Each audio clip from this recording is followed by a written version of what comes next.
saw what you wrote, there's no way I could just write back to that. Because I want you to know something Mm-hmm. really, really strong. Uh-huh. Okay. Yeah. So I was devastated, devastated Mm-hmm. as this I was progressed. too. I was too at first. Oh, Um. I was, but there was an epiphany that came to me, Mm-hmm. and I believe it came from what you're talking about. Mm. And so listen to this, and it's very important for you to hear. Okay. The epiphany came because I was talking to Tiffany, ironically, Mm-hmm. and she lives out in Pennsylvania. When I was visiting out there, I was very disturbed because going up to Tiffany's house is all these Trump signs, and it scared me because her being black Mm-hmm. and the kids in this very white area of Pennsylvania, I was afraid. Mm-hmm. And the fear, and I said to Tiffany, I was like, oh, I was so worried that something would happen to you with a black Mm-hmm. woman president, and suddenly the epiphany happened to me. Mm-hmm. And it's this: the outcome of him winning it was the only thing that would have saved people. I realized that too. I realized because Yes, I know you did. If it was Kamala, Yes, it would have been a civil war. It would have been yes, horrible. There would have been fighting in the street and everything. and God, But and the MAGA something came. people, Yes, MAGA got the president, and we respect it. We're not calling election fraud and stuff, right? Because our democracy and worked. Because the vote worked. You know, that's yes, how the and the democracy other, worked. It's the popular vote. yes, It's not that the wrong person got in. It's that America chose, and that's our yes, democracy. We need to respect it. And it's yes, because he got in, it shows that it works. It shows that it's not rigged. It shows yes. that even Trump can just get in office despite the stuff he's done because Well, people chose for him to get in. and it goes a little farther because my epiphany went farther because it said this. Mm-hmm. He thinks he didn't. He escaped the assassination because he's some god thing. He Mm-hmm. escaped the assassination because we will not allow him to be a martyr. Mm. So we did not have a choice. The answer to this was a martyr. He's still there. If he died when he was campaigning, Mm-hmm. they would believe that it was a conspiracy and we did it. Yeah. They have to be given this. This we gave them a gift. Yeah. We said, okay, watch, Yeah. watch. Yeah. And All these things. Yes, now since the economy and everything's already so poor and divided, now Trump is front and center on stage. So whatever he does, whether it's well, for good or for worse, we'll find out. well. The You other thing know? is this ultimate power. Everything. See, this is the other crazy thing is if you look at it, all of these things that have been maneuvered with the Project 2025 and who he's been putting there, Mm-hmm. it's all been by the ultra rich. Okay, Mm-hmm. listen to me further. So everything has been put in place. They want their dummy there. They put J.D. Vance there. That's their other dummy. The person that put him there is all.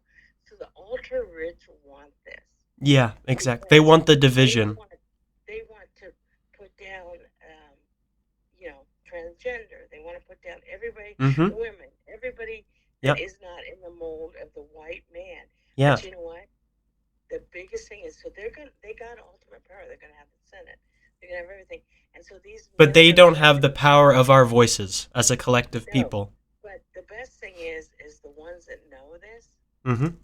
We now have to grab our wisdom because the next thing that's gonna happen is we're gonna grab our wisdom. We're gonna step back, and those that still say things to you like, well, yeah, you just smile because you know Yeah. that watching him fail, I've seen him in a casket, and I knew he wasn't going to get assassinated.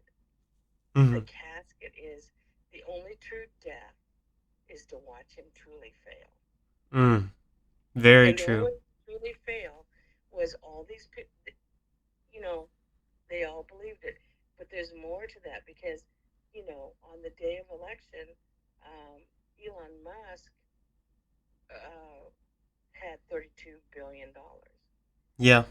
Jeff Bezos from Amazon, Mm-hmm. $24 billion.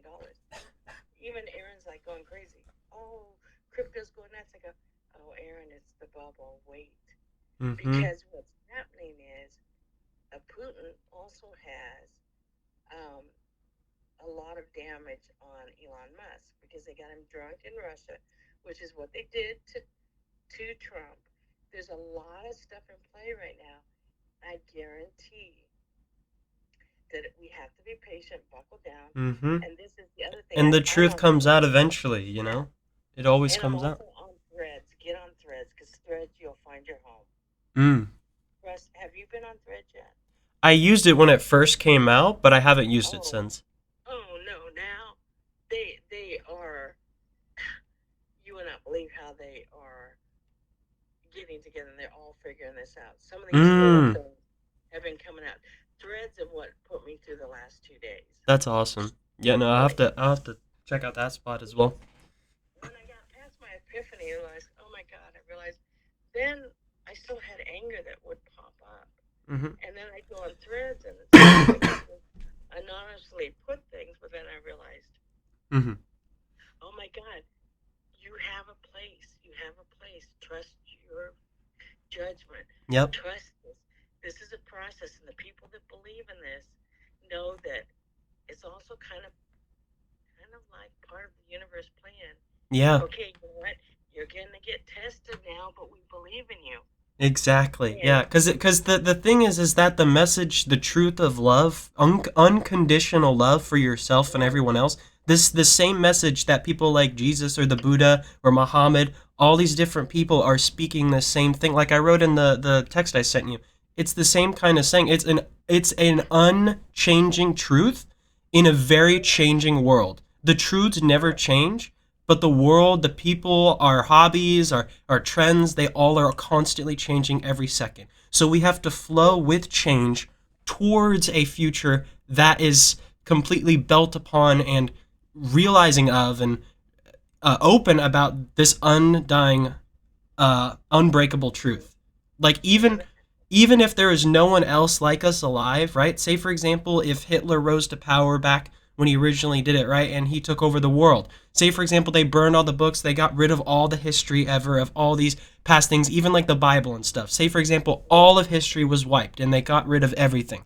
It would take just one person to think of, hey, aren't we all equal? Hey, why can't we all love each other? Hey, why can't these people deserve to exist just the same as us? It takes one person to think yeah. that, and it has been Well, re-sparked, and it is a chain reaction because that's one thing we all can relate to is the love and the goodness we want to see in the world. yeah, Everyone wants that deep down, and when you yeah, speak it genuinely, when you don't put on a mask like how so many religions have done, or not religions have done, but you know what I mean, like the mega churches, like these corporations and these billionaire pastures that are like they're saying this stuff on repeat, but they don't mean it genuinely, and you can see it, you can tell. You can't even describe most of the time why you can tell that they're not being genuine, but you can just tell. But when you are genuine and you're fully open about your past, your present, and your the message of truth, where it's like I'm equal to you, I'm no better than you, I'm just lucky enough to have been able to be in such an environment to figure this out,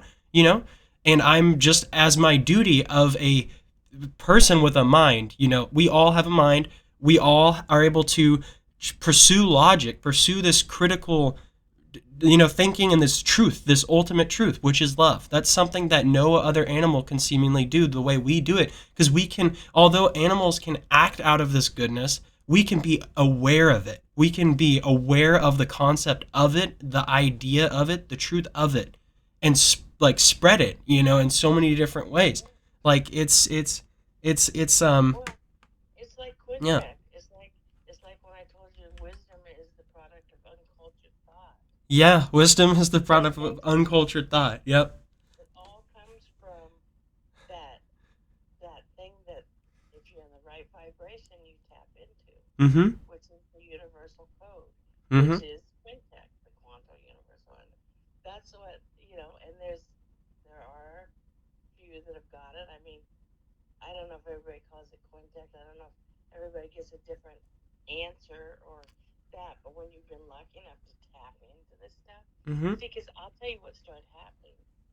Right before I had the cardioversion, my heart, Mm-hmm. when I got back from Pennsylvania, Mm-hmm. I had a night that I was sleeping in bed, and I thought something was coming for me. It was the scariest thing I've ever went through.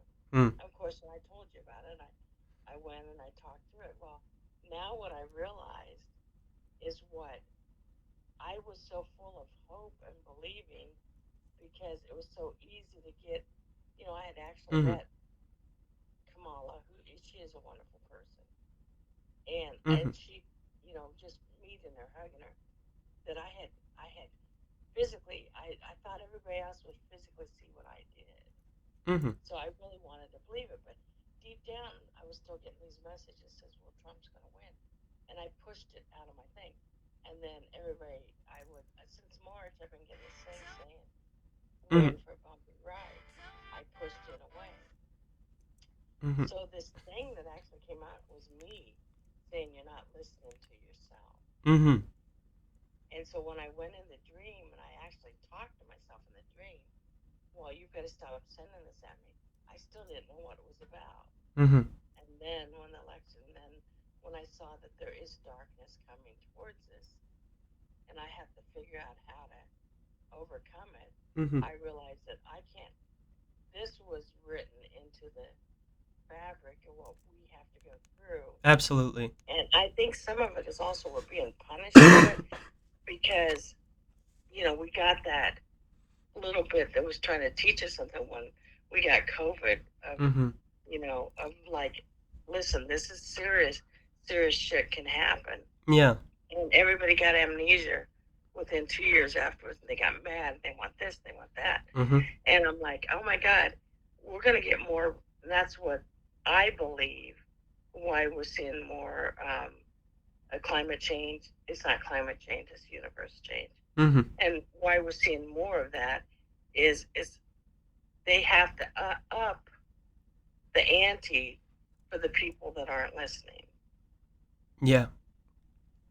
And so we're going to get more of that. It's the ones that are going to survive better. But We have to go that through Trump. darkness is also the greatest opportunity for the brightest spark. It will only Right, contrast the dark. It will only contrast the love even brighter, and that's what's going to bring right, everyone to it completely. Like. right. And I do believe that we're all gonna, not all of us. Mhm.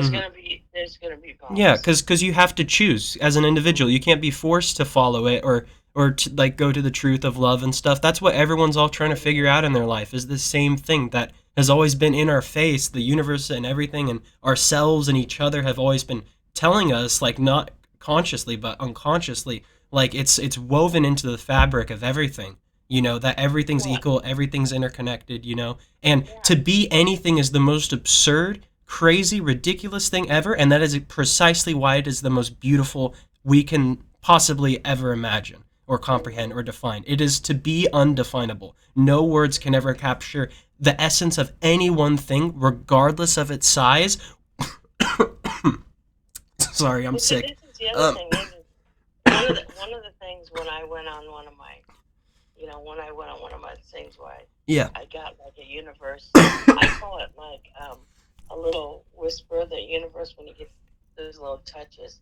Mm-hmm. One of them was I went into this chamber and Mm. they said you're going to hear all the music of all time Wow. and it's going to fill your body.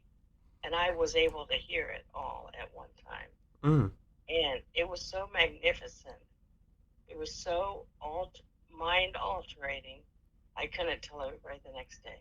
And Mm. then my dad died, and before he died, he says, "Well, I'm going to come back and see you, Mm. and I want to show you. I'm going to visit you for sure." And Mm-hmm. so then, it was like a year later, and then he says, "I'm going to give you one glimpse of heaven. I can only do it for a short time." Mm. And I always thought, I told you like it was 40 seconds at that, Mm-hmm. and it was the most all-encompassing love and warmth. I could never describe it to anybody. That's And I incredible. lived on that high for a while.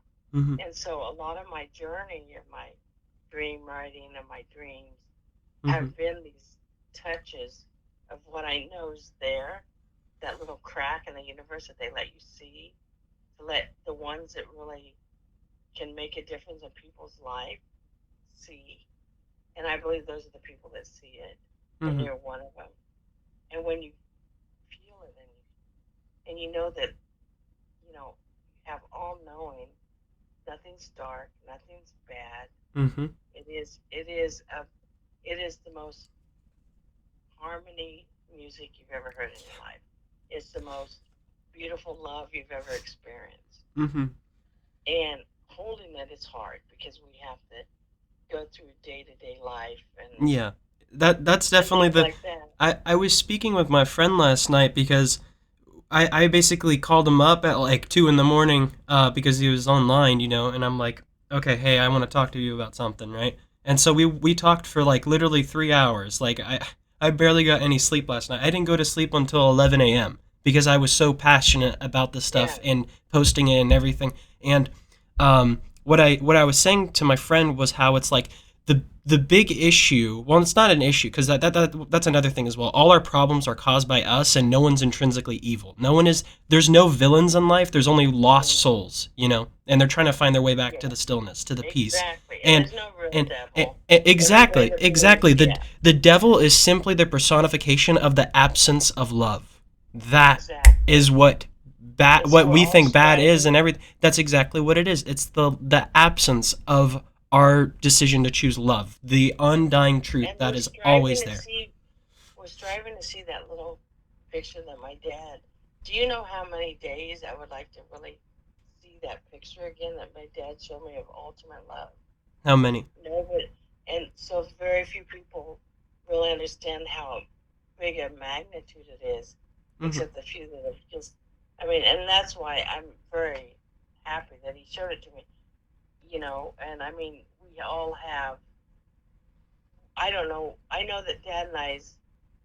We were like you and me. We constantly talked about what we knew there was such a bigger force than us, Hmm. and the fact that we always talked about it. You got to think there was like 2 weeks before he died. He says, I need to tell you something. I know I'm going to come visit you. Hmm. And I know that this is what you need to do. And, the other thing he asked me was make sure you keep the family together. And believe me, I have tried. But Hmm. there was a point that I also gave myself a break and said, you're physically, people have to, people have to come to what they're going to come to. Hmm. And that's the thing is I think you and me are the same type of people. And we Yeah. recognized that a lot last summer. Yeah. um, is that we realize that we do truly care to try to let other people know because we've been lucky with our dreams and our things that we want to let everybody know there's such a better thing there. But we Hmm. got to remember darkness is there. Yeah. There is hearts that can't turn, Well, and that's we the just thing have is to look for what's on the plate. I think anyone has the potential to find it, but it's their own unique path to it. Everyone's different to it, and sometimes words are like what we speak right now. We could say this on we could have a microphone that goes to every household in the entire world right now and have everyone in the planet like on the planet listening right now, and it would probably not it would invoke it would provoke and like motivate a ton of people, but there would be at least one person who completely just ignores and denies everything that we say, right? And Well, and this and is that's the thing though is it's a subjective kind of thing. There's no perfect sentence or perfect way to well, go about it. So you well, have to be personal with each person yeah, that you try to and guide towards it. after, And but only they can take the steps. And they could yeah, always choose not to take any of the steps. yeah, But they're just as capable as anyone else, but it's because yeah, they're currently choosing not to pursue it. yeah. You know. And after it happened with my dad, and I wanted to shout. I had to go to work the next day, and I was walking on this incredible bubble, and everybody I saw around me, I was like, "But no, you don't understand." But I couldn't. And many people I didn't tell, but the ones I tried to tell, even Aaron, that I trust very, very much, I told him, and all he said back was, "Oh, that's cool." And I was like, I didn't say it in words to him, but then I realized something about it. When you get touched with something that magnitude, Mhm. we don't have words for it. That's the thing. Yeah. Yeah, it's We ineffable. so what I understood from that moment on, I'm going to give as much of my love to anybody as much as I can. Yes. Exactly. Yes. And so that's what changed me that day. Is like I'm not going to get my words out, but I'm not going to change who I am Exactly. because you're going to Exactly. always see me as a person that's going to generate love to you. I will not ever wish you harm, and I will not say anything that I would hurt you. Mm-hmm. Because I got to tell you something else, Hunter. I don't know if you know that happened. Hmm. I wasn't ever going to tell you. I wasn't going to text you this. You know, your dad and I stopped talking. You know that, Oh, really? and it was his choice, Oh, okay. and I could feel him going away from me. Mm-hmm. But guess what? I wished him Hmm. love. Yeah. 100% love. Mm-hmm. If you don't want to do, I noticed in our conversations there were things that he started to want, and it came about the time you started doing the hormone. I think between trying to figure out what was going on with Hunter Mm-hmm. and then you changing, and he couldn't say that you're not supposed to do that till you get it. I don't know what it all was, Mm. but what I realized was I treasured our conversations. Mm-hmm. And I loved that we did them every week. And I even told him on many occasions, Mm-hmm. listen, this may not all, if you start dating someone, if I do this, it might not all work out. But please, please tell me ahead of time. Don't ever just fall off and not tell me. Yeah. You just gotta be open And and honest. That's how yeah, we get and through he things. fell Yeah. off and didn't tell me, and he did not do that. So I could have, I cried. He doesn't know how many days, on the days we were supposed to talk, I cried. So I started texting him, and he always texts me back. And then I don't know if he's still dating or he's showing me the girl he dated and that. I don't know Mm-hmm. where their relationship is. But the point was, I learned from the love of that Mm-hmm. is, okay, I changed it. I had 2 years where he didn't have his mother, and I talked to him every day for almost 2 years, and I was able to bring everybody together, which meant that I got to reconnect with Hunter, Mm-hmm.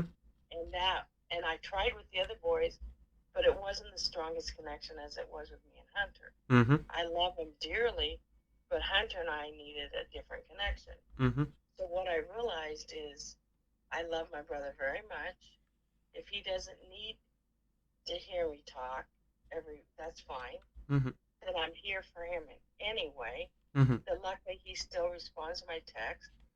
That it's okay that we don't have the conversation anymore. But um, I will never let him know it hurt me.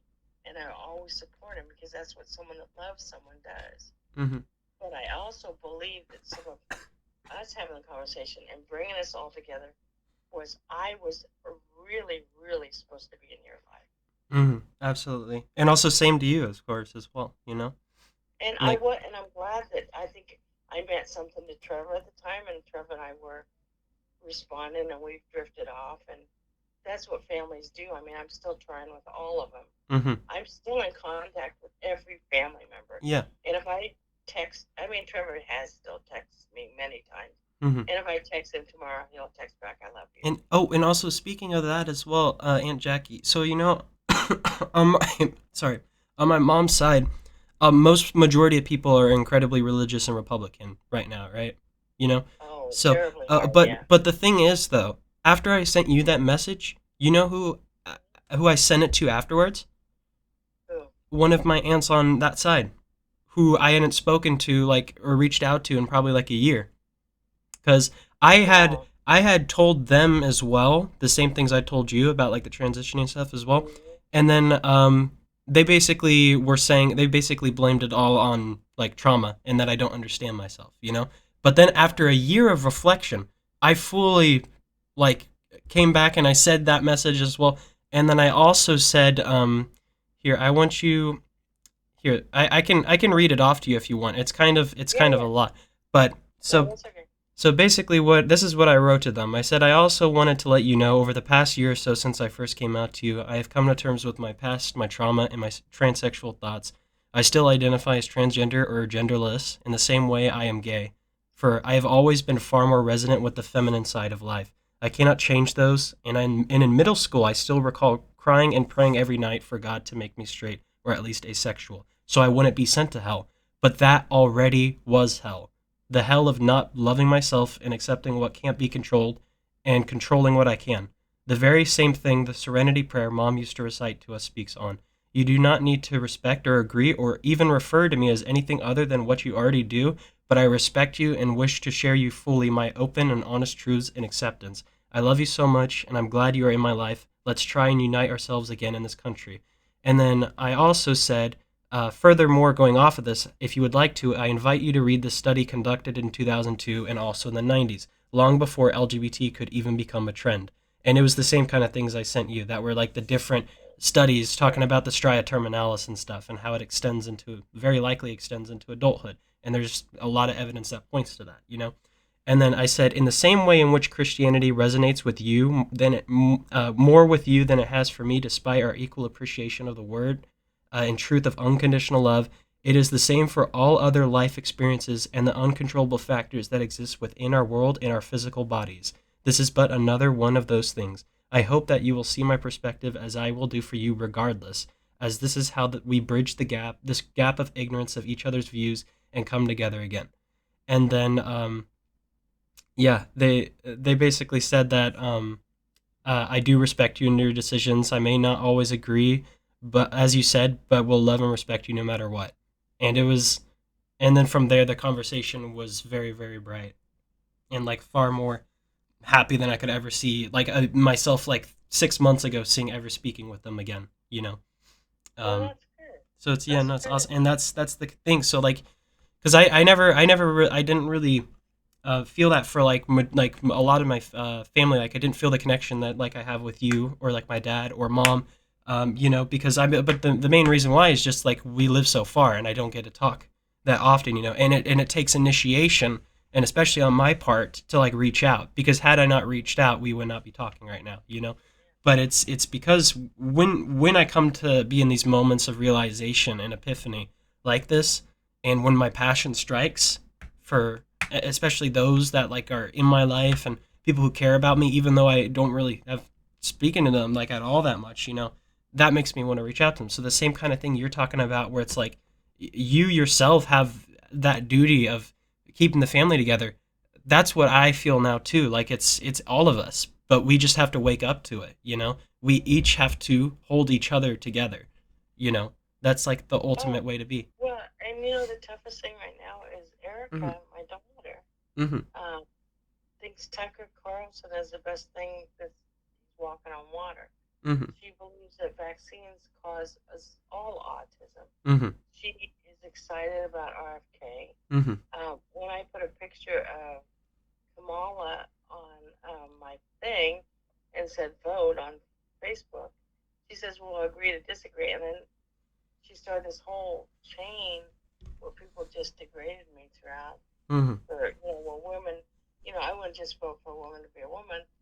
Mm-hmm. And so then at the end of it, I said, Erica, I don't think you really know me. I put this picture up because I had a really special connection with someone that very is putting out a very powerful message right now. Mm-hmm. And she said, no, you always were going to vote for Biden. I said, no, I wasn't. That was Mom's candidate. But Mm-hmm. after I met him, I felt that he was Mm-hmm. um, it was the same as me and Kamala. I Mm-hmm. saw something that sparked humanity. Mm-hmm. And I said, my God, I'm not Democrat. I'm independent. I voted for Ross Perot. Do you not forget that? So she went and put up pictures.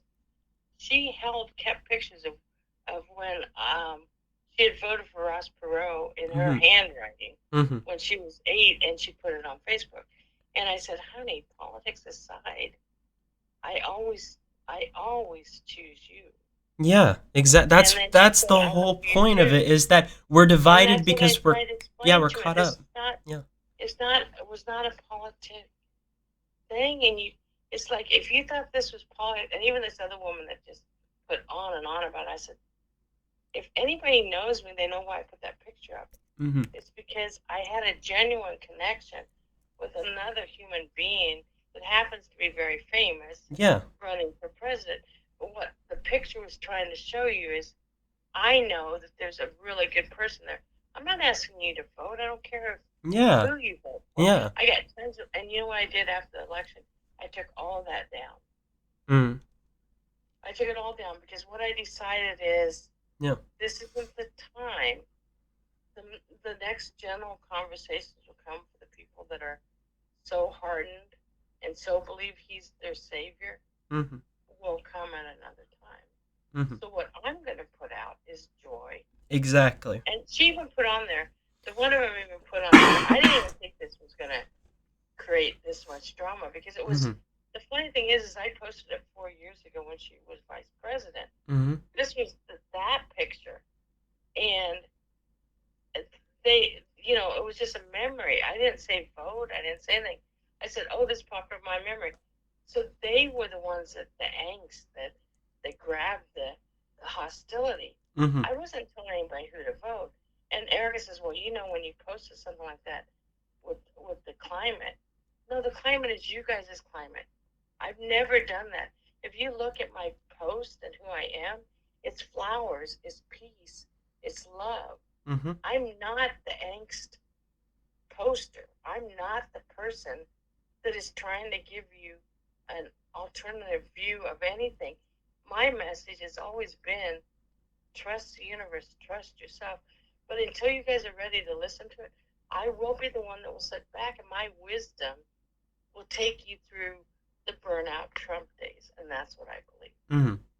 And that's the other thing as well. It's like, I originally was posting stuff on election. Well, the day after the election, right? I was posting stuff like, um, I don't even know. I pretty much said I was infuriated at first, but like like I forgive them. Like if I was also born in that kind of environment, if I was raised by those people and only ever saw that side of life, and I had vastly different experiences through life, I totally also, could easily have been exactly like what they're going through. And but the thing is that applies for any group of people on this planet. It's another kind of culture, much like how like there's a culture to this, that, but it doesn't mean that it's intrinsically good. Just like how social media is like the culture phenomenon, but it's not a good thing fully at all. However, a lot of these people, I mean, no one's intrinsically evil, like we already agreed upon. And evil, the devil, does not exist because it's merely our abstract idea of the absence of love.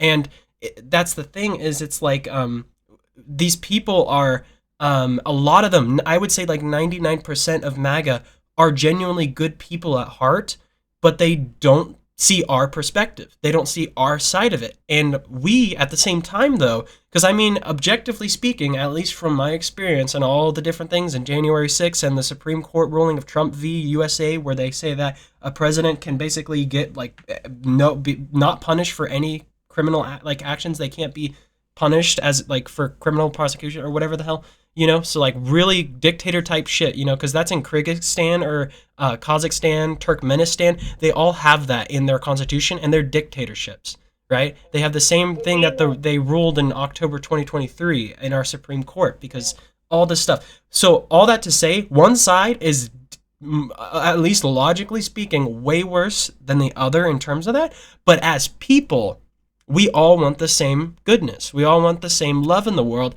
And we have to recognize on our side of the aisle as well, we don't understand their perspective. We have to get into their way, like shoes, so that we can bridge the gap and be like, hey, you're not a bad person. I respect you.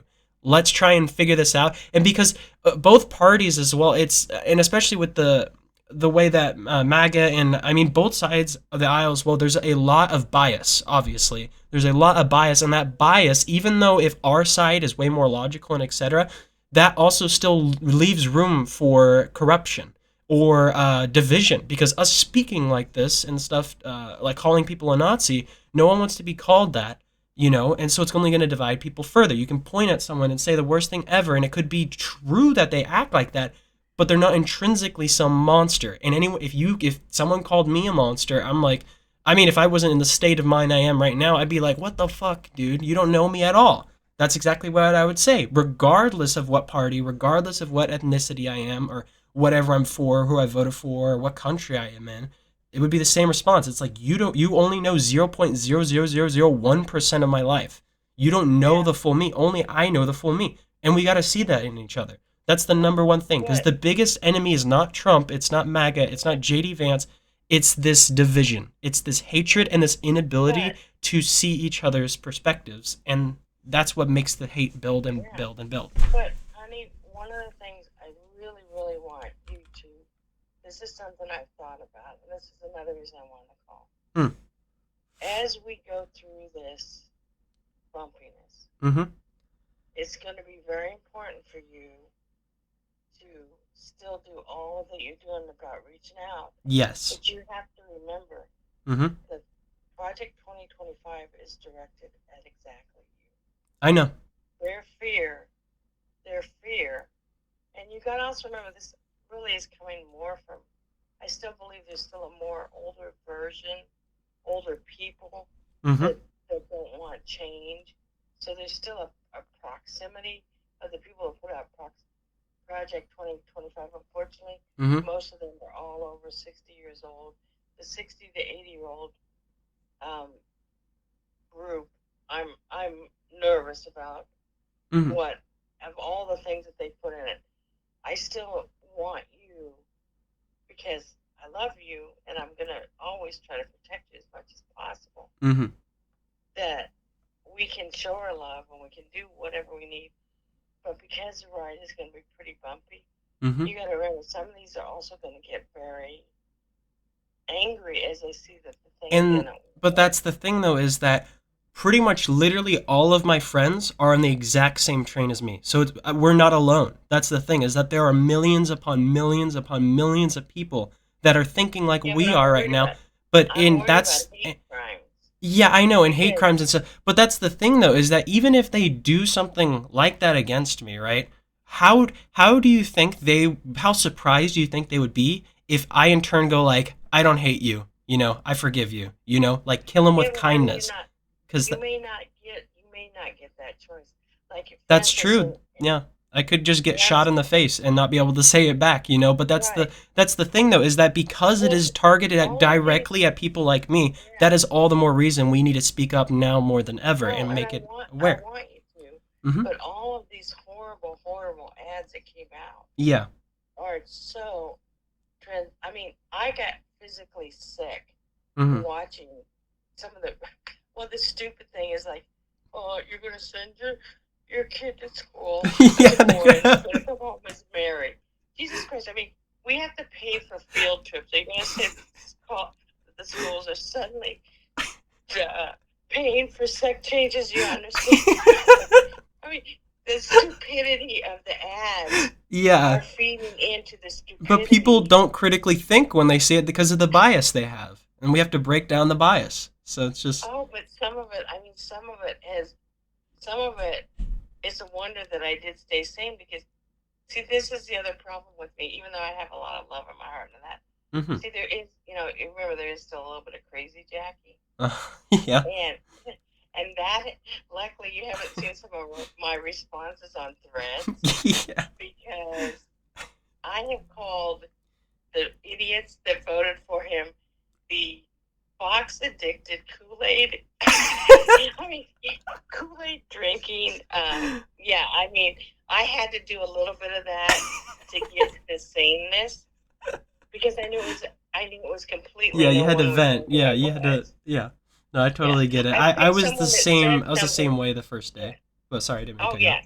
I had to purge, and my purging was this crazy response to these people, and Hmm. I would be like, "Yeah, the wannabe, king." I mean, if I read some of the ones, I was like, "But you know what? No one knows me." Hmm. I mean, that's the good thing about Threads. It was like that's where I have to purge. I can't be that way on the whole because that's not who I am. And Hmm. even when they were attacking me on just the Kamala, Kamala, oh my God, even her name they fucked it over for me. Yeah. Yes. That's the other thing is, it's like, and I It's will tell terrible. you, Yeah. this is one thing I want you to 100% know. Okay, so when I did the thing, it was 2019 when she ran the first time. And the first person that I met was, guess what? Hmm. Transgender. Her name was T. Hmm. She didn't want to identify as a woman or a man. We Hmm. called her T. Hmm. And T set up the entire thing, and I got to meet the rest of the group, and they brought him in from Brooklyn and all over. Oh First, I damn. met Juan, who set the whole thing out. So anyway, we get to about 9 o'clock at night. we've been working for 4 hours to set up this stage for her for tomorrow, Mm-hmm. and they don't have any furniture, and it's Iowa. At 9 o'clock, you can't rent anything at 9 o'clock. I said, well, wait a minute. Over the church, we got this little gathering area. You want to come look at it with me, T? And so we went over, and we decided that was good. And so we brought everything over, and I sat, and she said, "You be Kamala." I said, "Okay." So Mm. I get into the chair, and and then we put in the guy from Brooklyn. I think his name was Benny, Mm-hmm. and so I had to pretend to be Kamala, and then they sent the pictures to New York to see if that's what they wanted. Mm-hmm. And then T said, "Just a minute," and she went outside and she started pacing and screaming. And I turned over to Benny. I said, "What's she doing?" He goes, "Oh, cussing out." Or she's can't cuss out the big guy, but he doesn't like. He likes the chairs, but he doesn't like the background. Mm-hmm. So we had a store that we moved things around for the next 4 hours, and Mm-hmm. every time the guy in New York said no. And finally, I said, "Wait a minute, let's go back. Bring your curtains in." Mm-hmm. And she wants a homey feeling. She was doing it, and see, this is the thing. She was doing it on women's rights back in 2019, before all this stuff happened. That's what it was a round table. Mm-hmm. I said, it's not cozy enough. We're not giving him what he wants. I went in. He says, okay. I said, so bring these curtains in. So I told him what to do. And I says, okay, I'll be calm again. And so I went and sat in the chair. And they sent the picture to Juan in New York. And Juan said, perfect. Mm-hmm. And T gave me a high five. Now you got to remember, I've got to be back in the morning.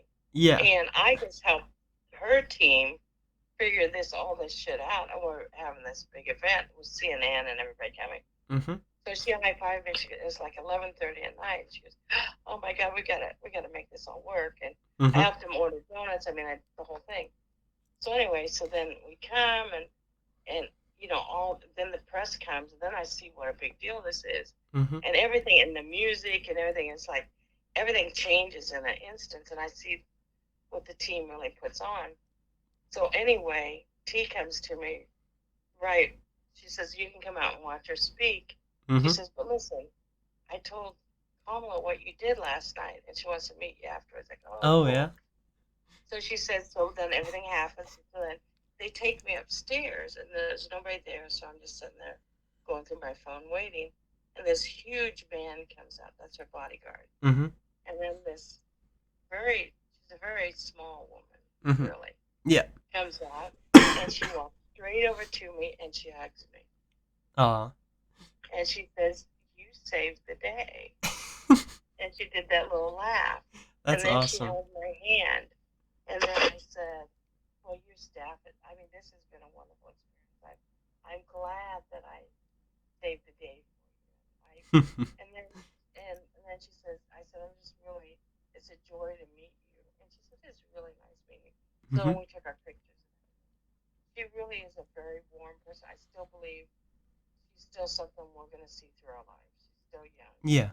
So Yeah. anyway, after that, the weirdest thing is one to set the whole thing up before I met T about. So she drops on the race, and I'm almost crushed. Mm-hmm. I don't know where this race is going to go, and I get a call after the Iowa caucuses, and I get a call right before. I get a call, and it's Juan, Mm. and I said, "What are you doing?" He says, "Well, I'm working for Pete Buttigieg." Mm. And so he comes over to meet me, and then we had built the um, the the gym by then. I don't know if you remember being in the building. So Mm. I went up to show him I thought maybe you never saw where I worked then. So Mm. anyway, I went to take one up there in the elevator, and I said, "Yeah," I said, "it went really good." He goes, "Oh yeah, I know it went good." I go, "Yeah," I said, "except that goddamn guy from New York that kept making, Finally, he goes, "The big guy from New York," and he started laughing. I go, "What?" He goes, "The big guy." I said, "Are you serious?" He goes, "Yeah, I'm kind of a big deal, Jackie." Oh my And I god. had no idea. So Juan Oh. is like, and Juan could have still been on her thing now. I mean, he's a big shot. Mm-hmm. I still have his cell phone number and everything. Holy crap. Yeah, so that's the thing, that was really, really neat about the time period. And why her campaign. So I was very devastated because I couldn't tell enough people how wonderful she was as a person. Mm-hmm. But I believed even when I saw it unfolding. The other thing I think you're going to hear later is they knew that, because remember, I also met Biden and I saw the things. Mm-hmm. I do believe that Biden is under watch for Parkinson's Mm-hmm. because you know how my voice does a scratchy thing. Mm-hmm. His was doing that and his walk. And they kept saying that this neurologist kept coming and they see back in March, don't blame her. I don't blame Biden. I blame the Democratic Party. Mm-hmm. Because in March, they could have rewrote this campaign. Mm-hmm. I mean, the Democratic Party did a terrible job. The Yeah. campaigns did not. Yeah. And we should have got more messages out about Trump. I mean, there's a lot of safeguards that went through, but if you look at it, and I went through this before my epiphany, that we had no choice. Mm-hmm. There's no way to get rid of him. Yeah. Exactly. Because He even if he has was to killed, like you fail. said, he'd be a martyr. The only way he can Yes. die is if he And he fucks can't up die. under And his if he own would have best died circumstances. campaigning, they would have said the Democrats did it. Exactly. And they would have had even more of a reason to hate and Yes. kill and like hang people in the street if they wanted, you know? Right. But I mean, And I just, once again, they're not intrinsically evil, but that's the thing is that good people are controlled by this hate narrative. And it's not yeah, that they're even aware that it's hateful, same like how we're not aware that it's what we say is also sometimes hateful and divisive, yeah, you know? yeah, Both parties are doing that. So, yeah. No, that's what I think because I've also got this. It's like you and me. We have so many different elements to us. mhm. We understand things that other people don't. We understand universal things that we don't have to call it God. Like my wife Yeah, always gets mad. Well, the universe decided this. She goes, "Well, you mean God, don't you?" I go, "You don't have to everything's say God. that." Yeah. Like God is just a word to describe the divinity that is woven into Exactly. everything for being anything at all. That's Yeah. what it is. Why do you think it's such a short word, God? Cuz it's That's what I simple. wanted to say to one of them. I was like, "You don't understand. The universe is so complex. That is God. That's okay, but you can't say that the God word is everything. They're trying to explain to you it's the universe, this complex um, thing that we're all a part of. It's the universal, this quintet. Mhm. That's why I was Yep. looking at here, Yep. the quantum universal interstellar network of telepathic Yeah. sensory communications. It's Yeah. all of that, Yeah. and that is Exactly. There God. you that's why I was talking earlier where it's like no words can describe it at all. You know how you were telling me one time as well where you try to get into Judaism and that was when you Yeah. also still realized that religion's like a trap, especially now in our modern Mm-hmm. age, right? But Right. one of the things that I find beautiful though about Judaism is that or I'm not sure if it's Judaism or if it's Islam or it's some I believe it's Judaism, but the number one most sacred name for God is no word at all, silence. Exactly. Because anything can fill Exactly. its gap. We could construct an infinite number of different sentences that are all approximating this same thing we're trying to represent, like with words, aka everything ever, but it's beyond words. So you could paint it in any way Yes. possible, and Yes. it's just And as not even that's close why to reaching it. You know? that's why that I was told in the records, I can't ever say it right, the Oscars record, Mm-hmm. that sometimes it's communicated by a single musical note Mm-hmm. because that's universal because everybody can recognize that because everybody doesn't have the same language and everybody doesn't understand that it's not the word God. They gave you that simple Bible so that the simpletons that we're going to continue, they can never preach their heart enough Mm-hmm. that they have to say that there's good, there's God, there's devil, there's this book. This is not what they were trying to say, Yeah. but they said I Exactly. have to simple it down for the souls that are here, that are not as it's a progressed. moral story for all ages, including children. Because for kids, it's as well. It's like you got to make it like a story to tell the morals, to tell Well, the point of and the until we're message. more progressed, our soul is farther. We do understand that. Mm, That's the other part of that's always going to be a frustration. I remember young, I would wake up some days, I'm like, I know all this stuff. mm-hmm. What am I supposed to do with it? Yeah. Well, I have to suppress it because I said this the other day and they looked at me like I was weird. Mm-hmm. Well, Owen has the same thing, which you met Owen. Really. Owen was doing the same thing as he was talking in full sentences at a very early age. And then he'd look at him and he'd say, goobly gop. That's And I'm like, awesome. oh my God. And Owen and I are on that same, Owen's one of us. Awesome. We walk around here. There are people that exist and we are part of it. And I'm proud to be one of them Yeah. because I know what that meant was my soul is extending and I'm here Mm-hmm. for there are purposes and some days I get a little down. I'm like, Yeah. well no, I'm just Jackie. No, I'm never just Jackie. I'm never.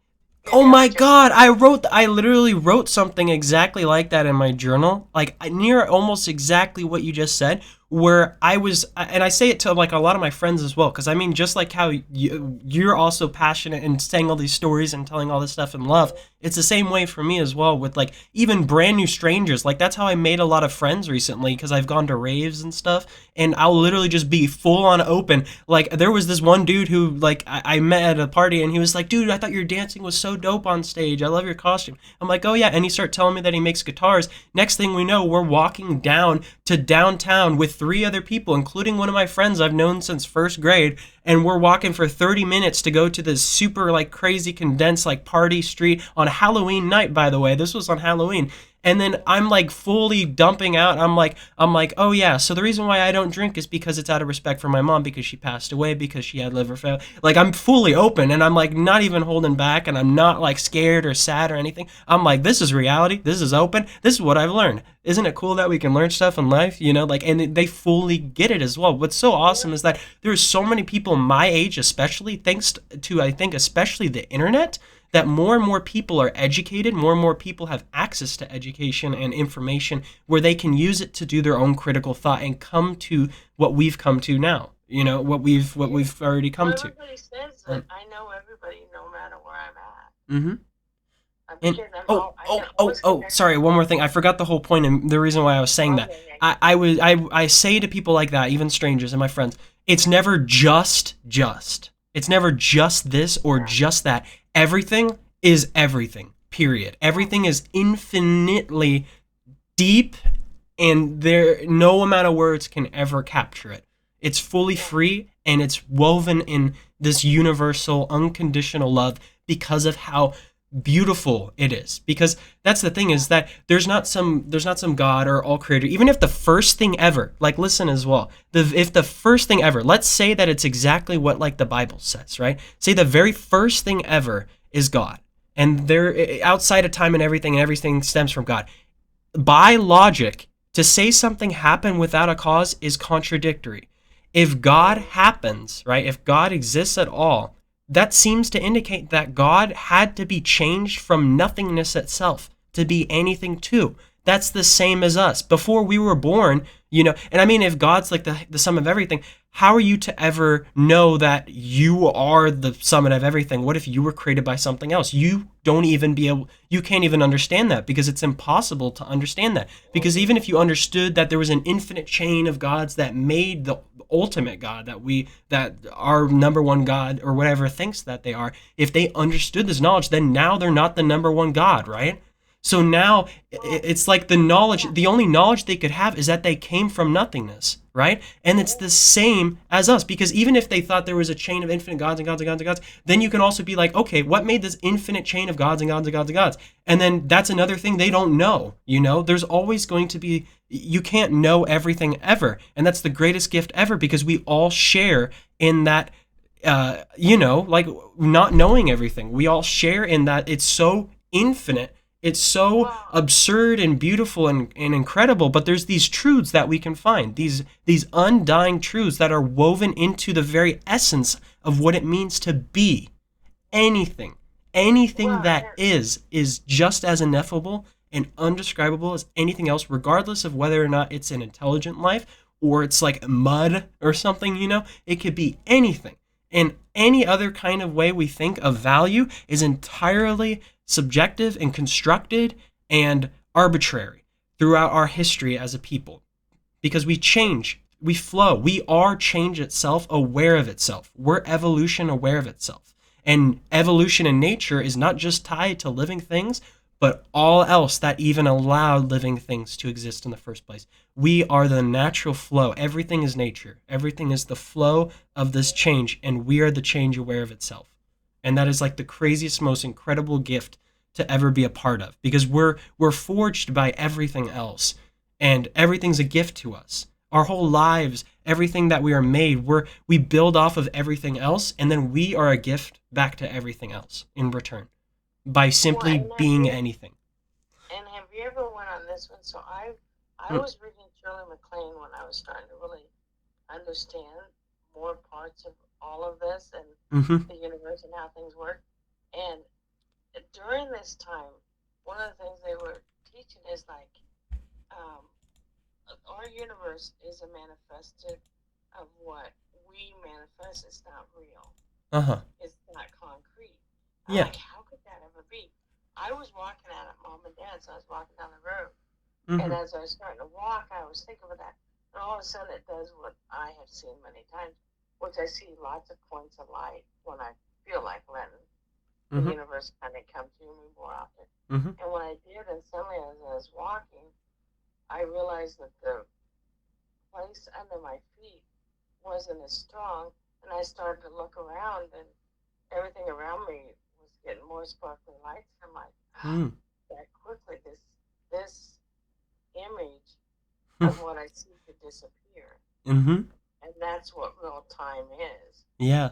And it was so profound. I was scared because I didn't know what would happen if I allowed the feet, the ground underneath me, to just go to Yeah. the the points of lights that I was seeing. Mm-hmm. So I've had many little versions of letting me know the universe is so infinite, and Mm-hmm. there's so much about Absolutely. what is connected and what will cause an effect, that it was scary, but that is also, I don't know if you've ever had anything like that happen, but when you have the physical manifest of the actual universe, Mm-hmm. it's very powerful. Yeah. So I've had some very powerful moments that I've really tried to get my head around. And what I've done is, in my, where I was working or raising kids where I was, I just ended up shoving it back Mm-hmm.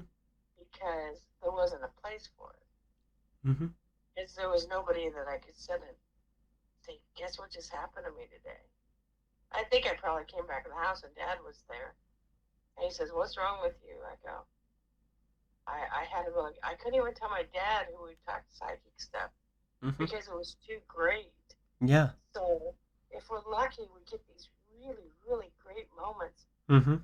And those are the ones that let us know this, like, we would all love to be the statesman on the planet trying to teach the ones that are walking around Mm-hmm. not seeing it, and walking around not knowing it. Mm-hmm. But this is the other thing to remember. We're always going to intermingle with souls that have never ascended or are still learning, or maybe even, Yeah. unfortunately, I believe the ones that we say are evil are probably some of that, are the Mm. ones that don't, that haven't, aren't trying to ascend. Mm-hmm. They've also learned, I'm going to go there. Yeah. I decided, well, someone had to decide to be Donald Trump, if you look at it that way. Yeah. I Mm-hmm. decided I want all this, I want all this. What will I, but I will help you. You know, who knows what the description to get there is? Mm-hmm. I mean, if you think of it in those terms, and then your soul comes back, nah, you didn't do it. You know, sorry. No, that wasn't what you're looking for, you know. Yeah. I mean, you know, so those are the kind of interesting Yeah. um, angles about what we're trying to figure out when we're here. Yeah. I know, and but I think you are on the right path Mm-hmm. of well, you're at the cool point too because when I was at college and when Yeah. we can have more time to really reflect on what we want to be and we're Yeah. studying Yeah. and we're learning things Absolutely. and then guess what happens is like I had some of those breakthrough moments but then the next day I had to go to work and I had idiots around me and then everything just swallows you up and then you have bills then you have to get up at this Yep. time It's distractions from the all ultimate yeah goalpost. all the It's just they're distractions all of life distractions from your mind. You yeah know. Yeah. you Because they. can't Yeah. calm you don't have the silence that you need Mm-hmm. to continue on. And that's Mm-hmm. what sometimes, and so this is where I should be right now that I'm now at this retirement thing.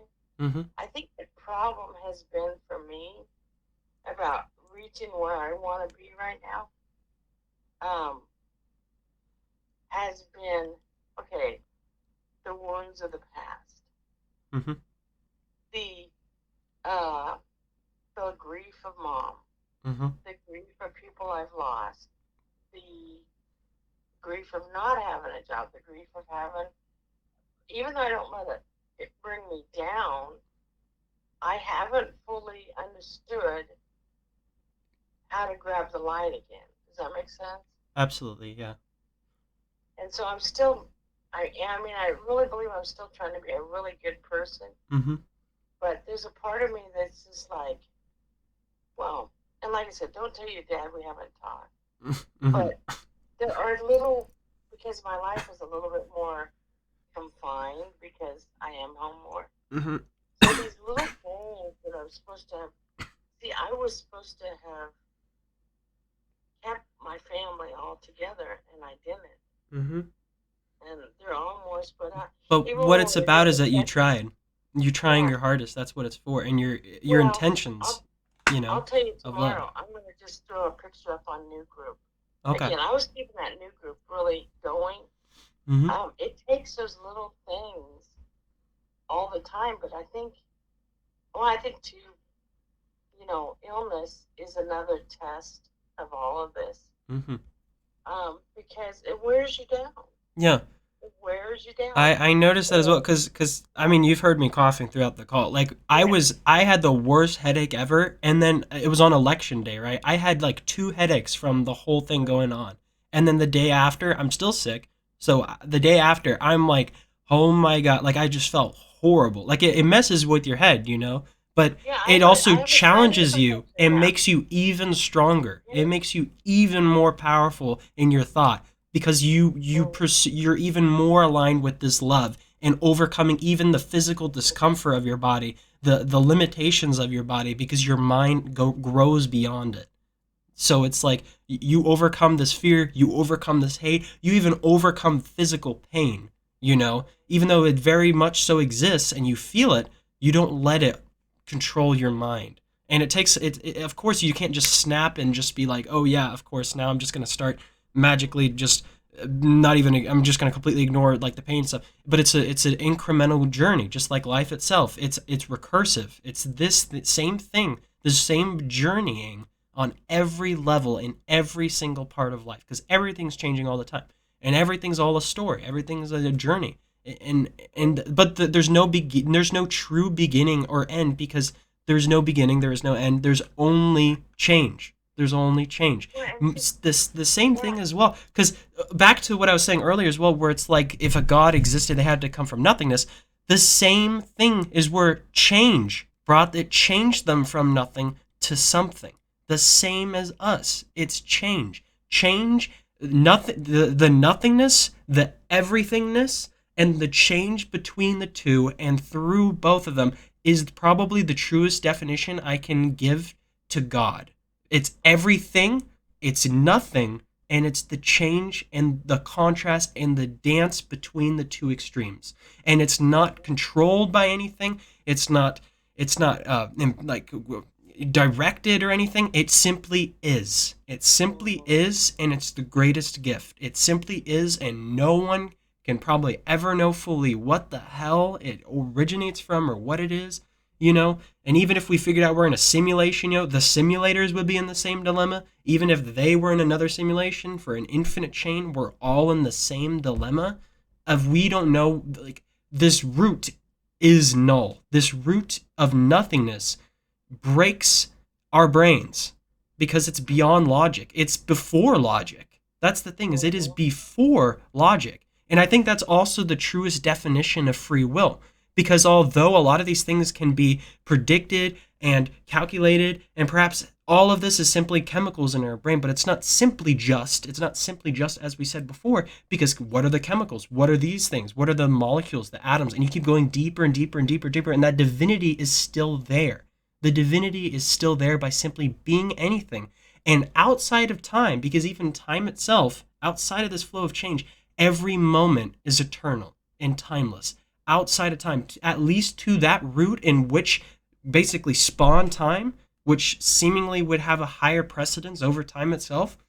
But even then, like, change, time is just a construct. It's our abstract idea of this change. Like you were saying, where it's like you were in that moment and you saw the streetlights and the floor going up, where it's like that it is change. Everything is change. And even if it was nothing at one point, the change brought it about, and it was the most unpredictable thing ever because there was nothing at all to be anything or predict, period, or indicate Yeah. that it would be anything, but it still Yeah. became. And we are that. We are still the manifestation of it. We're the blossoming of it. It's constantly blossoming everywhere. All of it, and anything at Well, all shares in the same exact thing.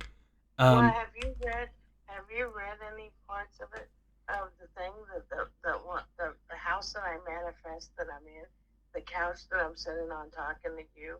Have you read any of that? I don't think That so. that we manifested and it's that we're Mm, still setting in time, mm, and that's what that's was so incredible. unique about my day, Mm-hmm. because I had been reading about that, but I also had Oh, never really? really anyway. But it's actually saying that, and that's too hard for people to understand. Well, how could we all have imagined this house we live in that? But that is how infinite they're Yeah, trying to make you that's how understand incredible it it. is. Is That you're we not are. in real time right now. Yeah. You What we're doing right now, and I had a dream about this when I was about 8 years old. I woke up and I was crying, and I can remember going to mom, and they said, she said, "What is wrong?" I said, "I had a dream that this life was just a dream, and it was over like that." Mm-hmm. So I had woke up dreaming that that life that I had was just a dream. So they were trying to tell me that this is a millisecond of time. And that's the other thing that we don't understand. We think this is all stretching out as, because we're going through our emotion that Mm-hmm. we're not living a long, this is a millisecond that we're doing. Yeah. And that's the thing we can't get our head around. We think that this whole experience is like the most warped thing that you put in a ball and you experience in 5 minutes. That's your whole life of 80 years Mm-hmm. in the infinite of time. Exactly. Exactly. But it's also infinite in and of itself when you're experiencing Yeah, it as that person. We're yeah, all our own version of everything. And that's like the most right. like And beautiful and thing. you're touching everything. Did you ever read the thing too that, like, when you go to water your plants, that they can actually acknowledge that you're coming to water them? Really? Because Yeah, I actually yeah, read up on something where plants actually have like a small amount of sentience. Like from right. studies. And Studies so have I found. know. I mean, all my plants in this house do really good. I've named them, and when it's watering day, I'm like, I'm coming towards you. And they say that in some studies that they have slowly shown that plants show some change Mm-hmm. when they're getting ready to be watered. Mm-hmm. So that has to tell you. That's why I when I'm in the backyard and I see a tree or that I don't kill anything. Yeah, Um, same, or same. Bob has to kill the mice now I hate Yeah, them. I I have just a get them and I dedicated can't shot stand glass anything. for the past like 3 years just for taking spiders out, any bugs, even cockroaches. I Yeah, take cockroaches outside, even if it's 4 in the morning and it's inconvenient as hell. I just imagine myself as the creature. I'm like, it doesn't know what the hell it's in. It doesn't know you this know, is quote unquote my house because yeah, I don't own anything. Much like I don't even own my own body. I'm just borrowing it because after these stars blew up, everything yeah, came together and now I'm suddenly here. So all of it is shared. So I'm like, hey, buddy, yeah, let me take you outside where you can yeah, thrive because you can thrive much better outside where like like you're familiar rather than in here yeah, where you're probably scared and you're seeing all these giants and yeah. stuff. So it's yeah, Grandma was always that way too. Grandma never killed anything. really. She'd let it out. No, no, she said let it out. That's why. Well, did I tell you about the flying cricket the Hmm. night before my cardiogram, Hmm. the cardio version? So cardio version, they stop your heart. Yeah. So I was a little nervous about it because I'm gonna die for a second. Yeah. And so I was sitting here, I was watching the football game, and Hmm. literally like many, many feet away, Hmm. this cricket flew at me. I didn't even know crickets could fly. This was not a jump. It flew at me and it hit me right in the heart. And Oh. I was startled, right? And I was like, what is this? And I jumped up and I looked down and I see this very small brown cricket, not a black one, a brown one. Hmm. I'm like, oh my God, it was a cricket. Crickets fly? What the fuck? And so then I looked around and I couldn't find it anywhere on the ground. And then I sat and thought about it. I'm like, oh my God. God damn it, Mom. I said, God damn it. I said it to the air. I said, God damn it, Mom. Now you're sending flying crickets at me? Is that what they tell me my heart's going to be okay? Hmm. And she did it the night before I had my cardio version, which went fine. Hmm. And it did get me out of AFib and it did what it was supposed to. But the funny thing is like, but then I knew that she would laugh at me saying, well, God damn it, you sent a flying cricket. I didn't even know they existed. That's so awesome. And that's the neat thing about they're never gone. Yeah. They're always around It you. exactly. So And it's like there's yeah, there's no such thing. Much like how we're saying there's no such thing as true bad or the devil or anything. There's no such thing as mm, death. Just change. no, You change into something else. yeah, Like when you yeah, die, and like when you're like what's the word? What's the word? I can't remember. Cremated. When you're cremated, your ashes are spread.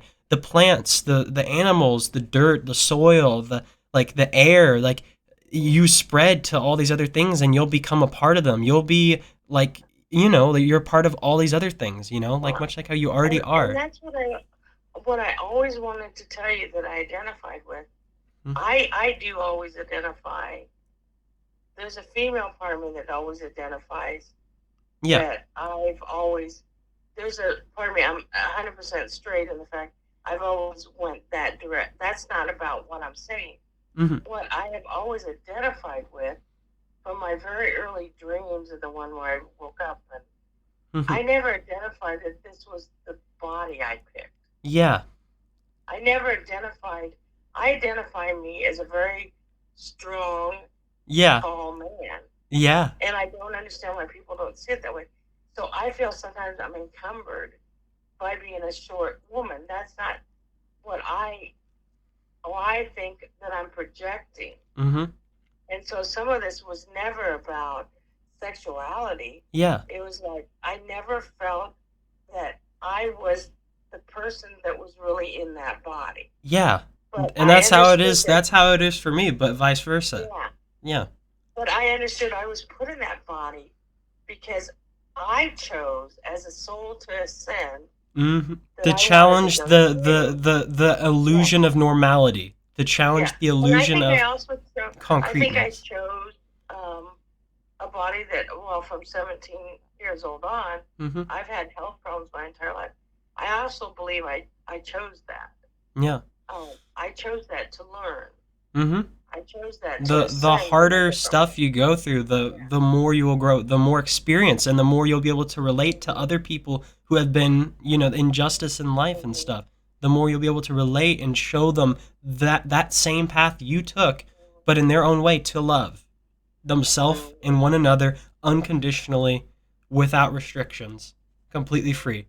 And I And and I yeah. think some of it is is the true. Um, I Mm. think everybody like tries to say, "Well, did you learn this, this, and this?" I think the real bottom line at the very end of it is you're not taking money, you're not taking anything with you Hmm. as you pass on to the next element of it. But I think what you ask in your soul, did I do enough? Yeah, exactly. And it didn't mean did I learn, did I make this money, did I have this job, did I have those kids? Had nothing to do with any of that. Did I do enough to excel my soul to other people to do with the universe, to be in accord with the universe is Yeah, what I think. harmony, bringing harmony. Yeah, did I bring the harmony? Did I bring enough? Yeah, Is what it's all about. And I absolutely. think there's another thing is that I think this is the other thing that you get a little bit of grace. Hmm. So I think when you're at that final moment, I think the grace comes as saying, yeah, Yeah, yeah, that the because you reward, live, and that's the thing. The because you reward isn't you money chose to or be a human, yeah, because it's so much easier. And this is the other thing I feel, that to be a spirit and a soul is the most beautiful part of life, yeah. and being a human is an experience that is the most hardship, Hmm. because you physically feel everything, Yeah, where you don't as a soul. yeah, You feel exactly. love and vibrations, there's but there's when you so much choose to more be a illusion human, that distracts you. It makes it yeah, harder. You have to work yeah, harder. You have to think more. You and have to. and I believe that this is something I do sometimes too. Is like I also say to myself, "You're so lucky that you are here right now, that you're Exactly. going through the human experience." And I don't, and mom never wanted it to end. And I mean, she was not ready, and she never felt like she was ready. Yeah. And she was, 84. She did great. Yeah. But I think what it means is, even as hard as it gets, I think that the experience of being in a body is something that is a privilege. And that's what I think so many people don't get. Exactly. They take it for It's a granted. privilege of the soul. They Yeah. they take it for granted. I mean, it's it and like all it applies to like everything else in life, especially what we're going through right now in our current zeitgeist. Where it's like these people, in general, are take for granted our democracy and don't recognize how fragile it is. Like things like that, like where it's like we have to come together, we have to pursue this love. We have to recognize this love, but it may never happen where everyone all collectively chooses it because Right. that's what free will is. Where it's like Yeah. not everyone can be forced into thinking of this because then that defeats the whole point of the self journey or to be a human at all because like you said it's a struggle. The whole point of being human is that it hurts. It freaking fucking sucks. It is Yeah. horrible, but it's because it's horrible you're going to see even more beauty. Because that's something I wrote in my journal as well, where it's like it's a summitless mountain, but the higher you climb, the greater the view, the more you can see. Mm. Oh, The I like that. yeah, I like where that. it's the point Oh, is not to guys. reach the top or even see the top, Yeah.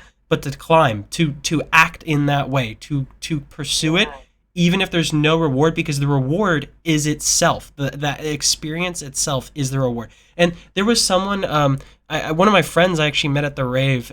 They were saying after Trump was announced to be elected, they were saying how they're like, oh, to live is to die. They're like to live is to die kind of thing. They were because they were going through some really tough shit. And they're also he's also trans. So I'm just like trying to tell him and stuff.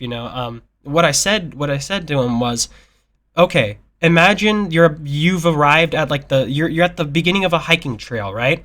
Do you think to yourself, "Oh, what the hell? I'm going to come and like circle back. I'm going to be at the same spot." Like why the heck would I even like go on the hike if I'm just going to wind up back here? It's pointless. I'm going to wind up in the same spot. Much like how I was born from nothing and I'm going to go back to being nothing when I'm dead. It's pointless. There's no point in doing it.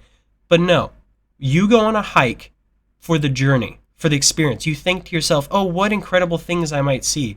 what beautiful like waterfalls I might see, what flowers I might see, what animals I might see, what view I might see. And then when 2 hours later you come back after arrive at the same part you started, and then you're like, wow, that was worth it. That's the entirety of life. The entirety of life is a hiking trail. It's a journey. There's an infinite number of analogies you can apply to it because everything is interconnected. You could look at one thing and use it as an analogy to another thing and vice versa.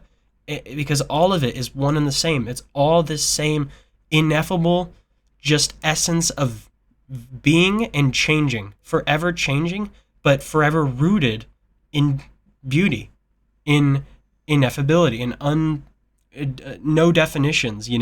It's the same kind of thing, and I mean, like that really helped him as well. So, just things like that. Yeah, It's like to live is not to die. To live is to live.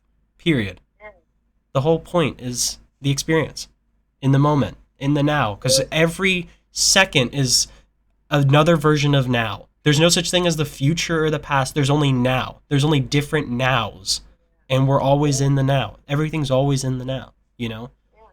So you have to Yeah, anchor your whole being in this moment, always. yeah. You know what? I've decided when we talk to you, Hmm.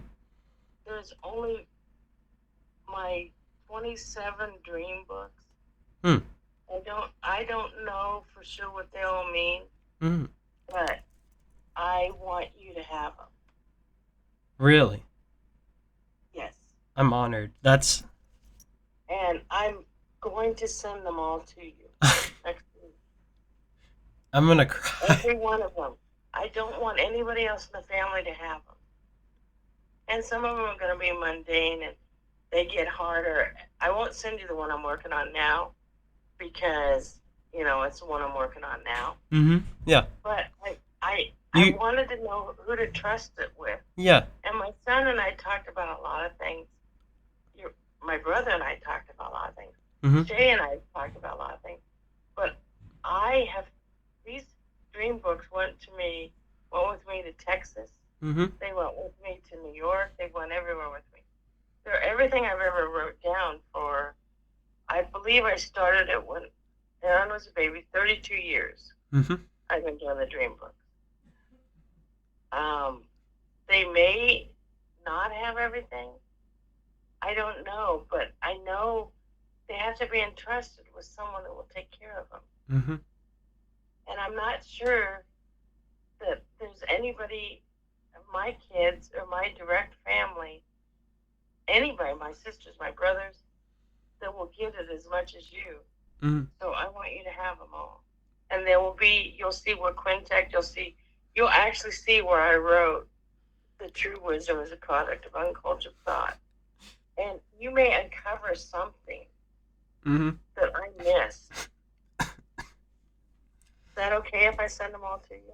Absolutely, and I want to say as well, like you might want to take pictures of them to keep them for yourself, so you can refer to No, them. no, But I don't need to anymore. I always oh, had to know where they were going, but okay. they were safe. I've been giving. This is what you do as you get older. I'm gonna Mm-hmm. be 65 this year. Mm-hmm. Um, there have been certain items that I gave Aaron, but I gave to the beginning stories that I ever wrote Mm-hmm. when Shay wanted to be a journalist. I composed the very first book I ever wrote, Mm-hmm. and I gave her this on Christmas, and I did a presentation um, at a museum about how I became a writer, Mm-hmm. and so I gave the whole presentation of my very first book that I put together with glue and that went to Shay Mm-hmm. because I believe that Shay will understand my early writings. Mm-hmm. But I've been very concerned about my dream books Mm-hmm. because I also dream numbers in it. You got to remember that. Mm-hmm. And to tell you the truth, and you'll see many times I dream numbers. Many times I almost hit the lottery. Mm-hmm. And then there was a point on me that I didn't believe that my dreams were about hitting the lottery. Mm-hmm. But the reason Aaron was so interested in it, he was never interested in what you're interested in. And Mm-hmm. neither is my daughter. Mm-hmm. And neither is anybody in my family. Mm-hmm. So if they're going to be protected, they have to go to you. Okay. It's Mm. the only way that this story, because somewhere in interwoven in Mhm. all these books, and some of it's going to be dribble, Mhm. which you'll see when you get them. And there are a lot. I mean, are you sure they're just notebooks of me? Nothing's typewritten. It's all me writing it. Mhm. And some of it is you're not gonna. Some of it's gonna be boring. I don't think any of it. I don't think any of it's gonna be boring because it's. I like really like. Thank you. Like But I some of I. it will be along these moments. In Mm, there is when I figured out quintet. mhm. In there is when I was studying other things. So you're going to have to go through the mundane part of it. Mhm. But I believe that there might, I've always believed in these earlier ones when I was really, there was a lot more dreaming, Mhm. that there's something that's a connection in there Mhm. that somebody will get. And I was always afraid that what I was afraid of is I would die someday Mhm. and they would get rid of my dream books because they would just not see them as what they are. Yeah. So I I know I that. I want to tell you. I want to tell you right now though. Like if you do send them to me, right? I will also take them everywhere with me. I won't throw away Well, any of them for like. are you sure you're ready for the whole thing of them? Well, not. I mean, whatever you're comfortable with sending me right now. But I'm promising to you, and I'm swearing to you. I respect so heavily. Like, I mean, like, I love you so much in our conversation, especially right now. Like, just think of how little people have had such the joy and the blessing to be able to have such a full conversation as this about the nature of reality throughout history, right?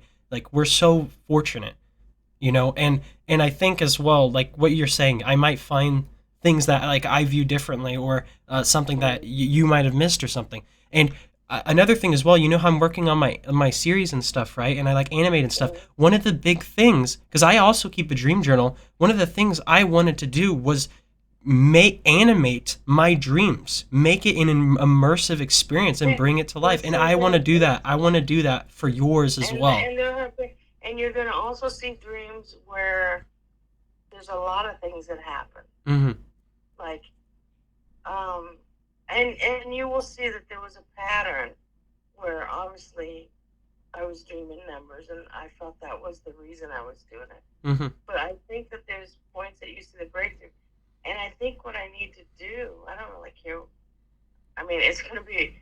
I mean, right now, I mean, you got to remember it's 32 spiral. I think Yeah. it's 32 spiral notebooks. Holy crap. I mean, are you sure you got a place that? Do you want me to start you with the? Do you want me to start with the beginning? Yeah, yeah, probably starting with the beginning because that's the Let's thing start is with about I need to. let's start with about six, but I'll also let Bob know tomorrow Yeah, that all of them are. I think I would like to start when it began. yeah, I no, think I want to start with the early ones for you, mm-hmm, and then I will tell Bob. But my wish is that they are that, and I will write it down. I don't have a full will like I'm supposed to, but I will write it on this memo that I have on my computer mm-hmm, of where things are supposed to go, okay, so that they will all still go to you. mm-hmm, But maybe I will start with the beginning because that's kind of yeah, where you are. yeah, The time period. This is right when I wasn't working, but Aaron was a baby. mm-hmm, I think I'll start. This will be 93. mm-hmm, So these books will be 1993 till about 2000, mm-hmm, and they're really early stuff. mm-hmm, There is one dream about your dad, mm, about meeting a nurse, and I thought she was going to be shot. mm, And I thought her name was Becky, but mm, we met her in Colorado. mm, And I think there was parts of it that was supposed to be your mom, mm, but I didn't get the name right. mm-hmm, So if there, and I'm not going to look through them all. I don't know if there'll ever be any reference, mm-hmm. but I trust my gut that they need to go to you. I, Yeah, I I I mean, literally cannot form into words how like beautiful and how much I respect that. Uh, I think you're going to find something. I think the other reason is they will be safe with you, but also you're going to find something I miss. mm-hmm, You're the one to find something I miss because I can tell talking to you sound like me 20 years ago, 40, 30 years ago when I started it. Uh huh. When guess what? When life and when all the things just started uh, taking me away from the path that I knew Mhm. was a more central for my soul Mhm. because life got in the way. Mhm. No, they're going to the right place. I think it's really going to be good. Yeah. That means So it I'm will come. It will come. Name to you. It'll come to your dad. okay. And like I said, please, please don't tell him that I Yeah, told you we're not talking because I won't. if you didn't But know we weren't I wanna talking, I wanna I wanna say though, because he's walked outside of the door and stuff, and he might have heard. He might have overheard. I don't know for sure though, but I promise you that I won't say directly at all. I won't bring it up. oh, Or if I'm that you and I were talking, wait, say that again. that you and I were talking.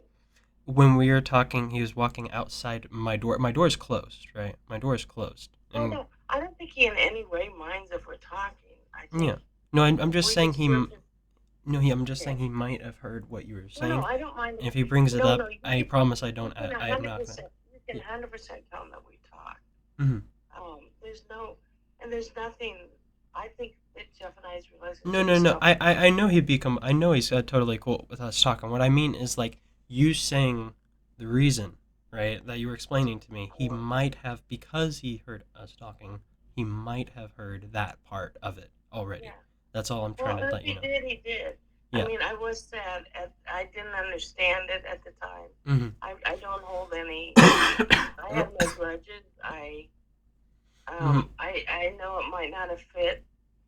We did have a lot going on. It was right before I Yeah. went to Italy. There was a lot going on, Yeah. and the timing was off. So Yeah. Yeah. I don't. It was just the timing for me because we had always. I thought we were on the same page. It's like, listen, if we have to change this to only a 15-minute talk Mhm. every once in a while or once a month, or I thought we were on the page that we would program it differently. Does that make sense? Yeah. No, I get it.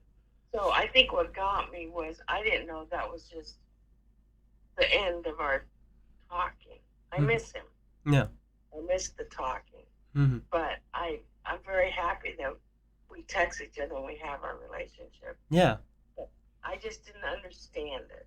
Yeah. I thought we had I really, really honored our conversations and I look forward to it every Mhm. week. So there was a part of it I guess I just Yeah. didn't understand Mhm. why things changed. Yeah. And but I'm okay with it. I'm okay now.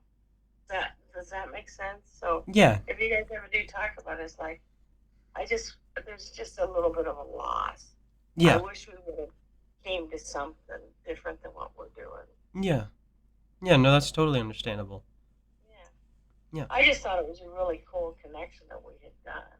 Yeah. And we had lost a lot of it in our life and I mean like I said, I that was part of my week that I look forward to Mhm. was that him and I got and I loved it because he always answered within the first or second um, ring. Mhm. Hello. And Yeah. he always had the same hello. Whatever he was doing and it was just an automatic thing that I had. yeah. A really strong connection I felt like Yeah. we had. So Mhm. anyway, that's what it is and you know, Mhm. I mean I'm not upset about anything now. I just was I just felt again I'm sorry that whatever happened that we lost it. Mhm. I just think that's another thing on that I wish didn't happen. You Mhm. know, Yeah. I miss him. I miss hearing his voice. You know, Yeah. so but I do understand that we all need things at different times, and Yeah. you know, Yeah. it was also the time that he quit racing, and I think there was a lot, and there's so much going on with you guys, Yeah. and Hudson was graduating, and you guys were going to Italy. There was just a bunch. Yeah. So anyway, but yeah, no, I just wanted, when I said, I just want everything to stay copacetic with Mm-hmm. all of us there, and that I love that he will text back on all the times that we do text each other. So Mm-hmm. that's fine too. But Mm-hmm. that's the weird thing with you and me. We've had all these texts for over a year, Yeah. but yours was so profound tonight. Yeah. It wouldn't have made sense not to talk to you. Yeah. Absolutely. And I'm really happy you called me. I'm. This is one of maybe the greatest conversation I've had in my life. Like actually, Oh, like it just the most full of just everything that needs to be said and needs to be recognized and is true, the truth, the unequivocal. No matter what, it's above everything, and it is everything. It's below and above and within everything. well, This you're going to be the truth. keeper. You're going to be the keeper of something for me, and you're going to figure something out. Yeah, and I'm And honored. I'm really honored. I like I said, like well, I'm like speechless because like that is yeah. well, it's like when I told you first about Quintac. Yeah. I mean, it to me, I knew there was something bigger to it. Yeah. I knew that maybe it's not the word that everybody would say. Maybe it's my word. Maybe it's not Yeah. the universal word. But Mhm. I knew it was big, and I knew it Yeah. was big when I figured it completely out. And then I was lost with it. I was lost with a word. Mhm. Yeah. And I was lost, and no one. And Aaron thought it was cool, Yeah. and my God, I've told your dad, I've told Erica, I told my dad. There's so many people throughout my life I gave it to, and so often. I mean, Aaron was the closest. Yeah. Aaron truly has been the closest that just looked at me and said, "Mom, there's something to all this." Yeah. But nobody else but you did. Yeah. Nobody. And even my husband, I told, because Mhm. that's what you do. I told him, I got to get a little water. Okay. And Yeah. so I think, well, the other reason I didn't contact you right away after you did it, I Mhm. wanted to fully read it. I saw it came in. Mhm. I was being the heart and soul for my friend Jan in Colorado Mhm. that has been devastated by the election. Mhm. And we had texted. She came back and visited me, and we also just reacquainted with a good friend of ours that we had this wonderful, wonderful day together Mhm. that we really understood each other more than we ever have. So we started a text chain, and then we also, in that time, we realized that we were all very much, you know, Democrat. I mean, I Mhm. knew Jan was, but I didn't know Julie was. Mhm. I think I sent you the picture of all three of us. Anyway, Mhm. so Jan and I had texted since election night, but then tonight we just had a 2 hour talk, me and her, Mhm. because her husband is dad had a heart attack, and he is out of the home, and Mhm. so Jan is on her own, Mhm. and so I knew that she was trying to go through this by herself. So when it first came through, I knew that it was a bigger and more important thing Mhm. than the election. It was much more than that. Yeah. So I said to Jan, I said, well, Hunter just texted me. And this was early on in our conversation. I said, but Mhm. he would understand Mhm. that you need your time tonight. So Mhm. let's do this. Yeah. So we did that. And then I said, and then she says, well, aren't you going to? I go, no, no. I know Hunter. And this is what I can. And she would tell you if she saw you. Mhm. I said, I know Hunter. This is a big moment. And this is a bigger text. And this Yeah. is much more profound. And and what comes through is only about 7 lines, and all I saw is I'm bawling my eyes out, and I knew there was more. Yeah. I said, no, no, I want to read it completely. I want to absorb it, Yeah. and then I'll call Hunter. And I Yeah. did. I took each line of what you said, Mhm. and I let it. The other thing is as I did, Mhm. I let it go through me like I would let the universe go through me. Yeah.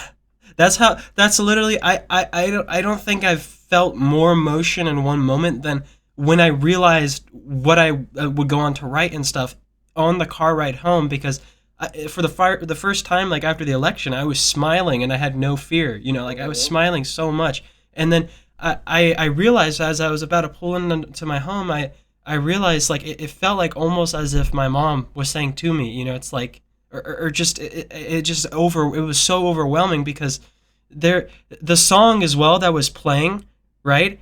I can send you the song as well. It's called Special by Shinedown, and it's a band I Mm, saw live with Dad as well. But the lyrics are, "You're not special. I'm not trying to bring you down.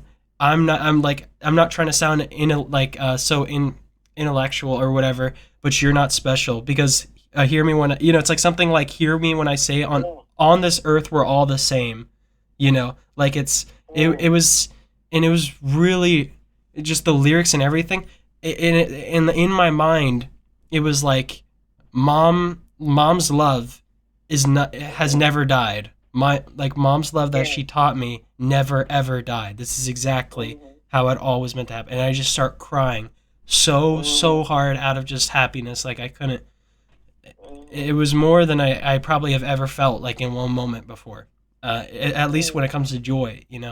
And when I went out, when I like, and like when I pulled into the driveway, the song perfectly ended right mm, before I turned off the car. Like perfectly ended and faded to yeah. silence. And I step out the car and I just look up at the night sky and I'm just like smiling and with like my eyes closed and stuff. I'm just like, Mm, holy shit, that's it, yeah.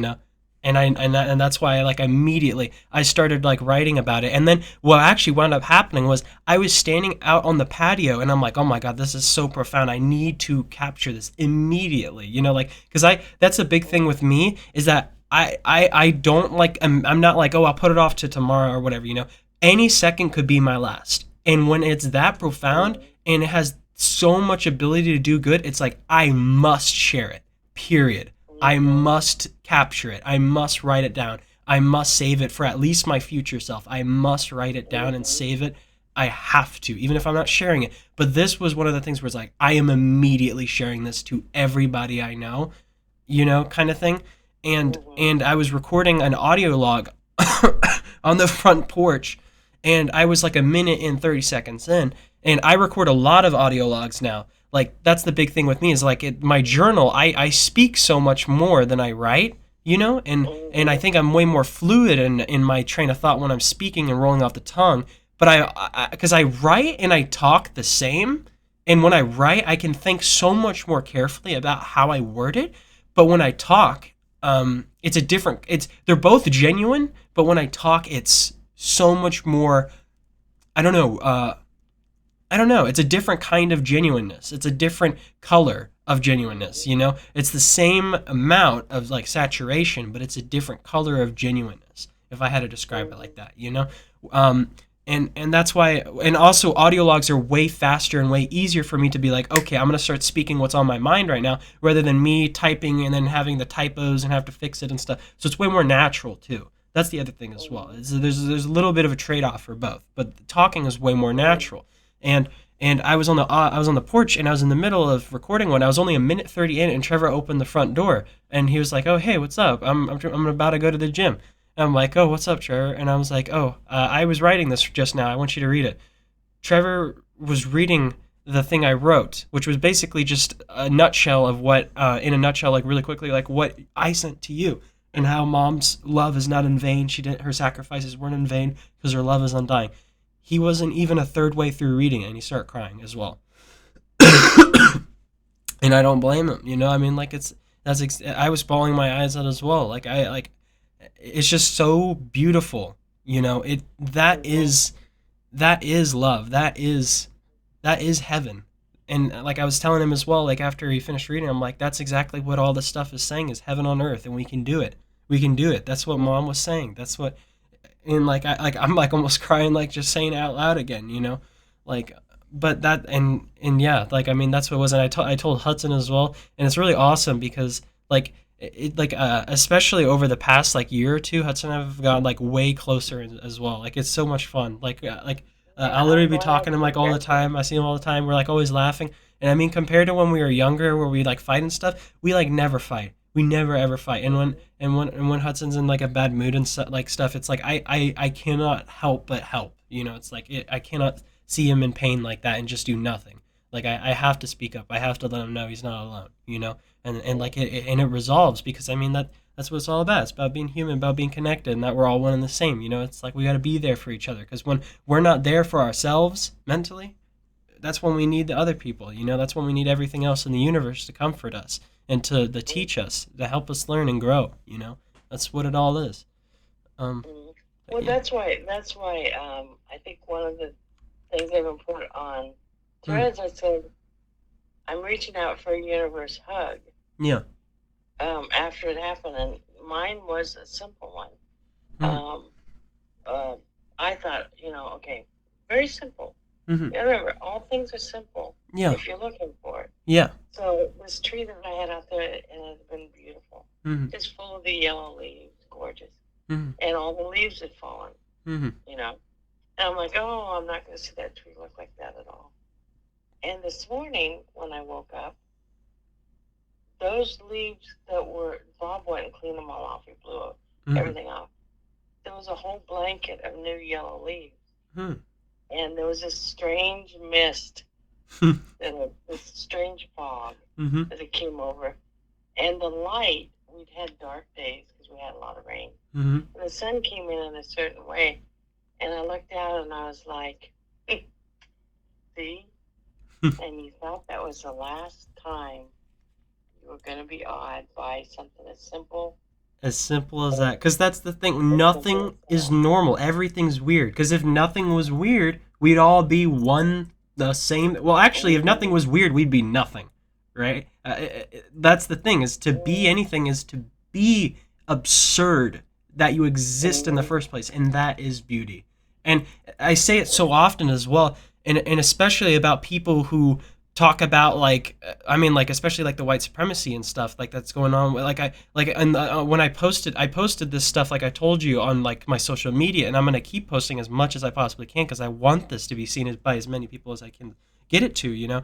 And there's so many people on the previous post that I made from the election day. People will literally comment like white power and stuff. They'll comment this mm, stuff. And I mean, the whole point of it is a lot of these people do it in like a trolling kind of way. And of course, it's mm. like that's the thing though is it's meant to You divide. You definitely have need to to just be on simply threads. resist the division.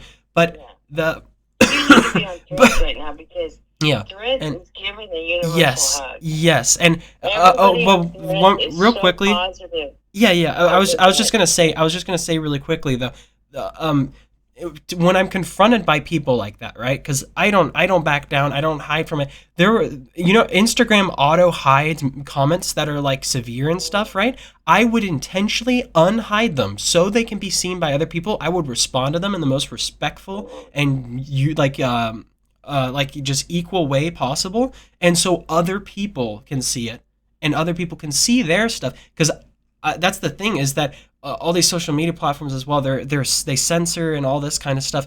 I'm for the free speech. I'll address anyone who wants to talk about it because the truth remains the same, and that's love. And as long as it's like mm, you can keep your humility and you can see them as a complete equal and respect them fully, even if they are saying such terrible things like white power or whatever in the comments, you have already won because that is the mm, true goal of the game. I mean, the game of life, mm, but that's the thing is it's just love. The thing that's always mm, been in front of us. Always, always, always, always been in front of us. And every time you come back to it after you go through this like hero's journey and you take this cycle through hell and you go through pain and stuff, you come out the other end, you're reborn. And you see even more of the view. Like I said, the summitless mm, mountain, you see even more love. You understand its definition more. Because when I was younger, I remember I'd be taken on hikes and I was like, I felt so bad because I was like, I mean, I recognized that I was spoiled because I'm like looking at this waterfall and stuff. Like my parents would take me to Yosemite. I'm like,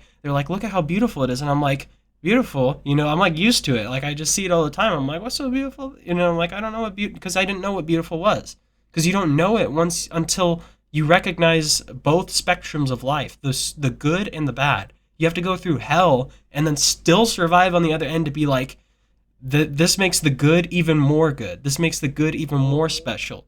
It's even more incredible and should be given to everyone even more. It should be like the norm, to just feel this love, but you also can't appreciate it as much if you haven't gone through hell. If you haven't gone through hell, you can't appreciate heaven. And Mm-hmm. but all of this to say, when I'm addressed by people, I so oftenly say, if nobody was weird, we'd all be the same person. And that is like the truest, one of the easiest like little quotes I can say about that is if nobody was weird, if nobody was trans or gay or left-handed, for example, in the 1700s they used to be like lynched and stuff as witches because it was seen as a witchcraft thing Mm-hmm. for left-handedness. Now it's a normal thing. It's normal because Yes. normal is relative in terms of society, but when it comes in terms of the grand scheme of the universe, everything is equally just as infinitely absurd and wonderful. No matter what words you say or the concepts and stuff, you try to define it as, oh, this is normal or this is normal. Mm-hmm. Yeah, sure, it's normal because it is our. It's an illusion, though. That's the thing. Normal is an Yeah. illusion. Normality is an illusion. Normal is. There's a line from the song. I don't remember which song it is, but it has a line where it's like words are like vapor. They disappear as soon as I speak them. That stuck with me. I heard it like this year too, and it was from, I believe it was from an artist I really loved as well. I think it was Remo Drive. That's the band. That was one of, I've been listening to them since 2019. Remo Drive. They they actually, I'm pretty sure the name of the song is Houseplant, and the main chorus is Love is like a houseplant. Um, I can't remember right now, but it's basically you have to tend to it. You have to water it. It's that same kind of thing. I'll send you both those songs. That song, and then I'll send you the special song by Shinedown Mm-hmm. that made me cry tonight. But yeah, that's what it's like all about, where it's like these words can't ever confine the absurdity and beauty of life. You can trick yourself into thinking that's reality because perception's reality. However you define reality, right? That is your reality. But it has infinite room for you to fill its definition, and to offer it the truest definition you can, it is infinity itself. It is Yeah. itself to define itself simply by When being. when I knew that we were on the same vibration and we have felt some of the same things Yeah. is when we were driving down the mountain Uh-huh. and Everybody Wants to Rule the World came on. Yeah. And we looked at each other at the same time and said, that's my favorite Oh my song. god. Yeah, no, no, every time I hear that song now, you know what's so crazy about that? Yeah. That is also Hudson's favorite song. So whenever I hear it now, I Yeah. think of you and Hudson as well. I'm like, yeah, Yeah. and it's such a good song as well. It's a perfect song.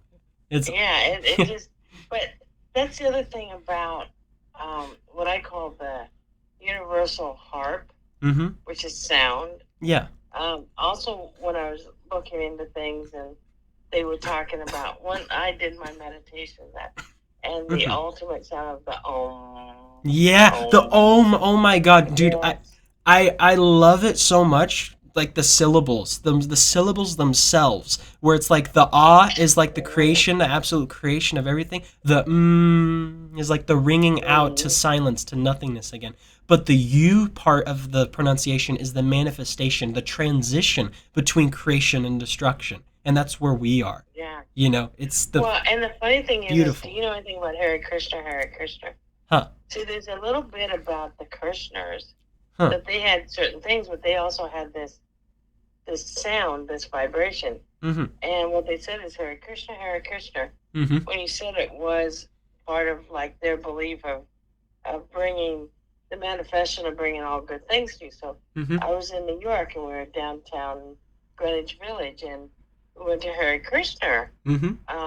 festival Mm-hmm. and they were telling us about their things and they're like and a lot of it was sound vibration. Mm-hmm. And I don't know how all they're crazy or whatever it is. It's like Hare Krishna, and they said, "Hey, you say that, and what you're doing is you're bringing in more of the positive vibration in your life." Mm-hmm. So anyway, we left that, and at that time I was with Aaron's dad, Dave, and we're walking. I'm like, God, it's like something happened to me there. There's like such a good vibe. Everything about it was such a strong experience. I don't know how to describe it. Yeah. And we were going to go to a comedy club. That was our deal for the night. Mm-hmm. So we get in the car, and driving in New York is crazy and everything in it. Yeah. And I said, he goes, oh, we'll never make the comedy club because we have all these stoplights. I go, but we've got this all going on. I go, I think as we're coming up to them, I'll just go, Hare Krishna, and the stoplight will change. 7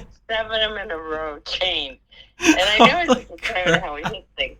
And he's trying to look at me like, what the hell's going on? And then we get to the comedy club, which in New York, you never get a spot in front. I go, oh no, Mhm. Hare Krishna's still with me. Hare Krishna, Hare Krishna. And we get a spot right in front. Yeah. And he looked at me going, we were right on time. We had got tickets and everything.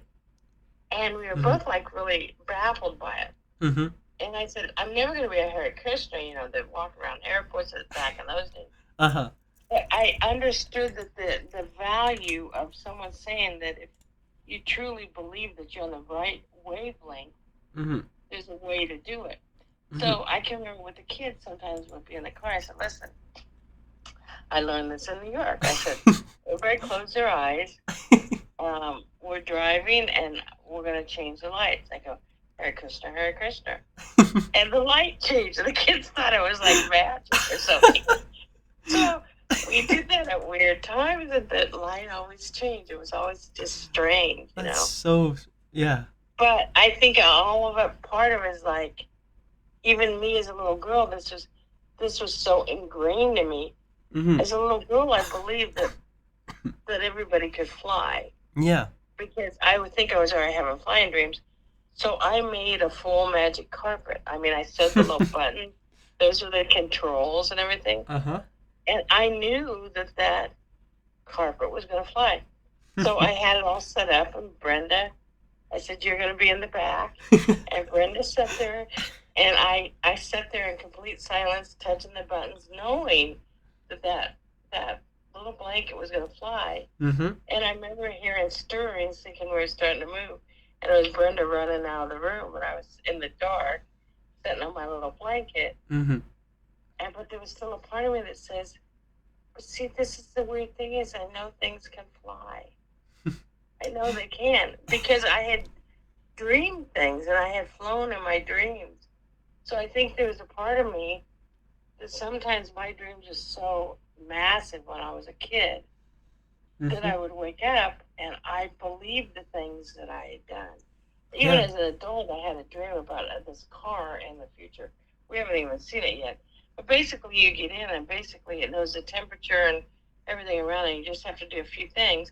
So I was so groggy the morning I had this dream that I walked out, got in the car, and I went to just do the touch screen. Well, just as even back farther, Uh-huh. we have a gear shift in that, and I'm like, oh, I'm not in that car. So I have always seen things way, way Interesting. in the future, Yeah, that's and awesome. this. But see, this is the other thing, and this is in your history too. Mhm. My grandmother, that was real chair-bound in her later days. Mhm. Um, I would sit and talk to her when I was little, Mhm. and all of our talks were about dreams. She had massive dreams, Mm. and I could always, and if I said, well, Grandma, oh no, I had this one too. So I had a kindred spirit. Even though Dad was psychic and we got farther along and we started talking about dreams and other things. No, the first person I ever talked to about anything was Grandma. And I Mm. can remember her once, and she always did like some handiwork, whatever she was working on. Mhm. And she laid in a hospital bed, and I sat in a wheelchair talking to her, and she was doing, I think they're called black warp.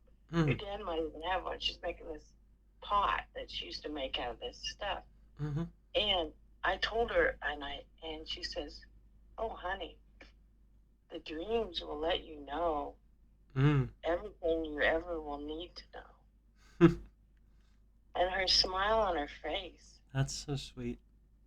let me know that she knew so much more than me already. And she just kept it. She didn't talk to a lot of people about it. Wow. It just she'd already was so at peace with what she already knew. And if you went to church with her and Holy. you sat like in the first row and Mhm. you looked at her face, when you get to sit with Grandma in the first row Mhm. and you saw her listening, the peace that came over her face. Mhm. And this was a thing that was tough. And this was one thing when you and I were talking about talking to Trevor. Mhm. Um, and then I got sick. There was Mm-hmm. a reason I got sick. I didn't realize that. Mm-hmm. Um, the AFib came in so strong that day. I wasn't supposed to because there's something I needed to tell you about Trevor. Mm-hmm. There's some piece that's over his face that I can't have Mm-hmm. and you can't have. So, whatever the religion, and that's what I saw in Grandma. And Mm-hmm. so I can't tell him anything yet, regardless of whatever his path is, Mm-hmm. because there's something about Trevor that is a light that is different than ours, Mm-hmm. that is about religion, and I don't understand it. Yeah. And it's Oh, about. mm. Okay, go ahead. I was Oh, gonna did you? say there is a philosopher that I really, really love that actually has like an explanation to what you're speaking about right now. Have you ever heard Oh, of what is it? Soren Kierkegaard? Have you ever heard of him? No, I no. here let me actually text you the name because Okay. um so basically Kierkegaard was a Catholic his entire life, but he came to realize that so many people were just going to church not because they were answering to God, but because they were answering to society. They thought it was a thing expected of them, where it was Mm, a normality, where it was just a social standard, where they just had to just to go, not for a greater right. kind of thing that's above all other people. And Kierkegaard came to realize he created Oh, these yeah, I these see it. ideas Just of came the in. the three different spheres of existence. The aesthetic sphere, basically, where you're just living just to eat and just sleep. Just eat, live, and just sleep. Like you're not really Mm, pursuing any of the truth at all. You're just existing, and you're in the dark about it. Um, but the ethical sphere is where you begin to do morality, social, like society and social stuff.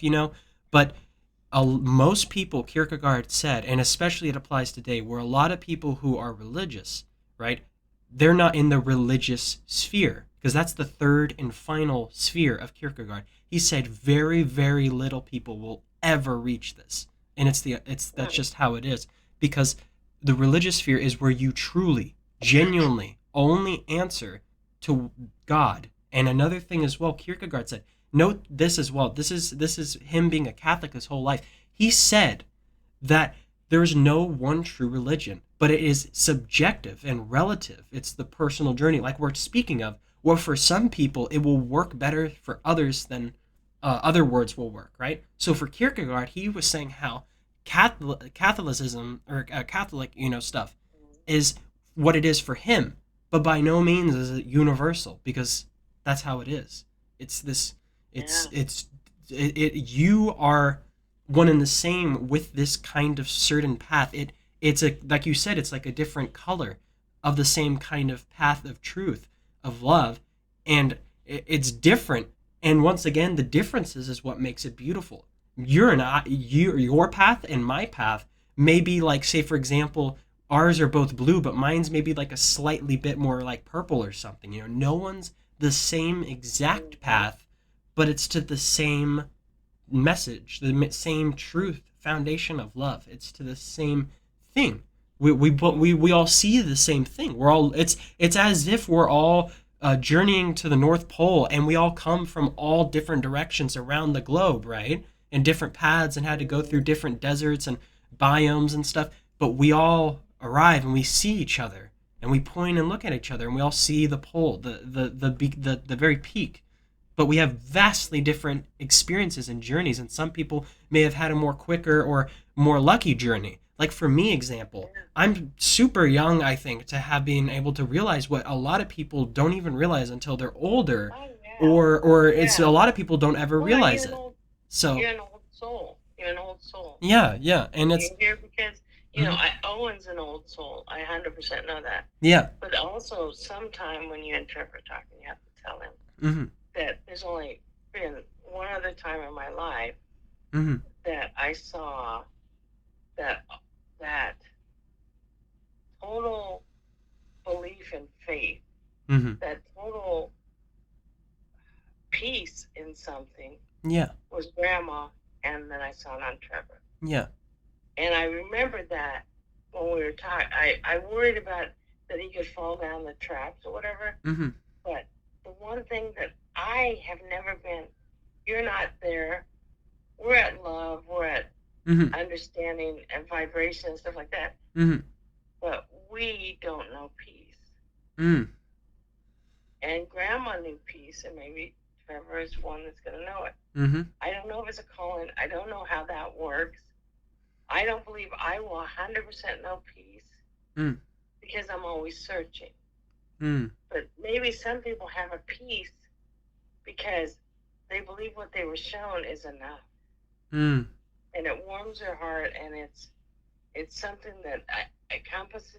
Like when I was in church, I never had that moment like Mm. I saw in Grandma's face where Yeah. it just seemed like it showered over. That wasn't ever enough for me because I needed the universal explanations. I needed the dreams. I Yeah. needed the Yeah. talking. I needed the vibrations. I needed the touch of the flower. I needed to see nature. I needed flying crickets. Mm-hmm. And that's, what Mom knew about me too. Yeah. My grandma has came to me in dreams about. Mom had to send flying crickets. She has to send flying bugs at me because Mm-hmm. there's still, I'm this sponge that wants to absorb the universe. Mm-hmm. Why I'm a human.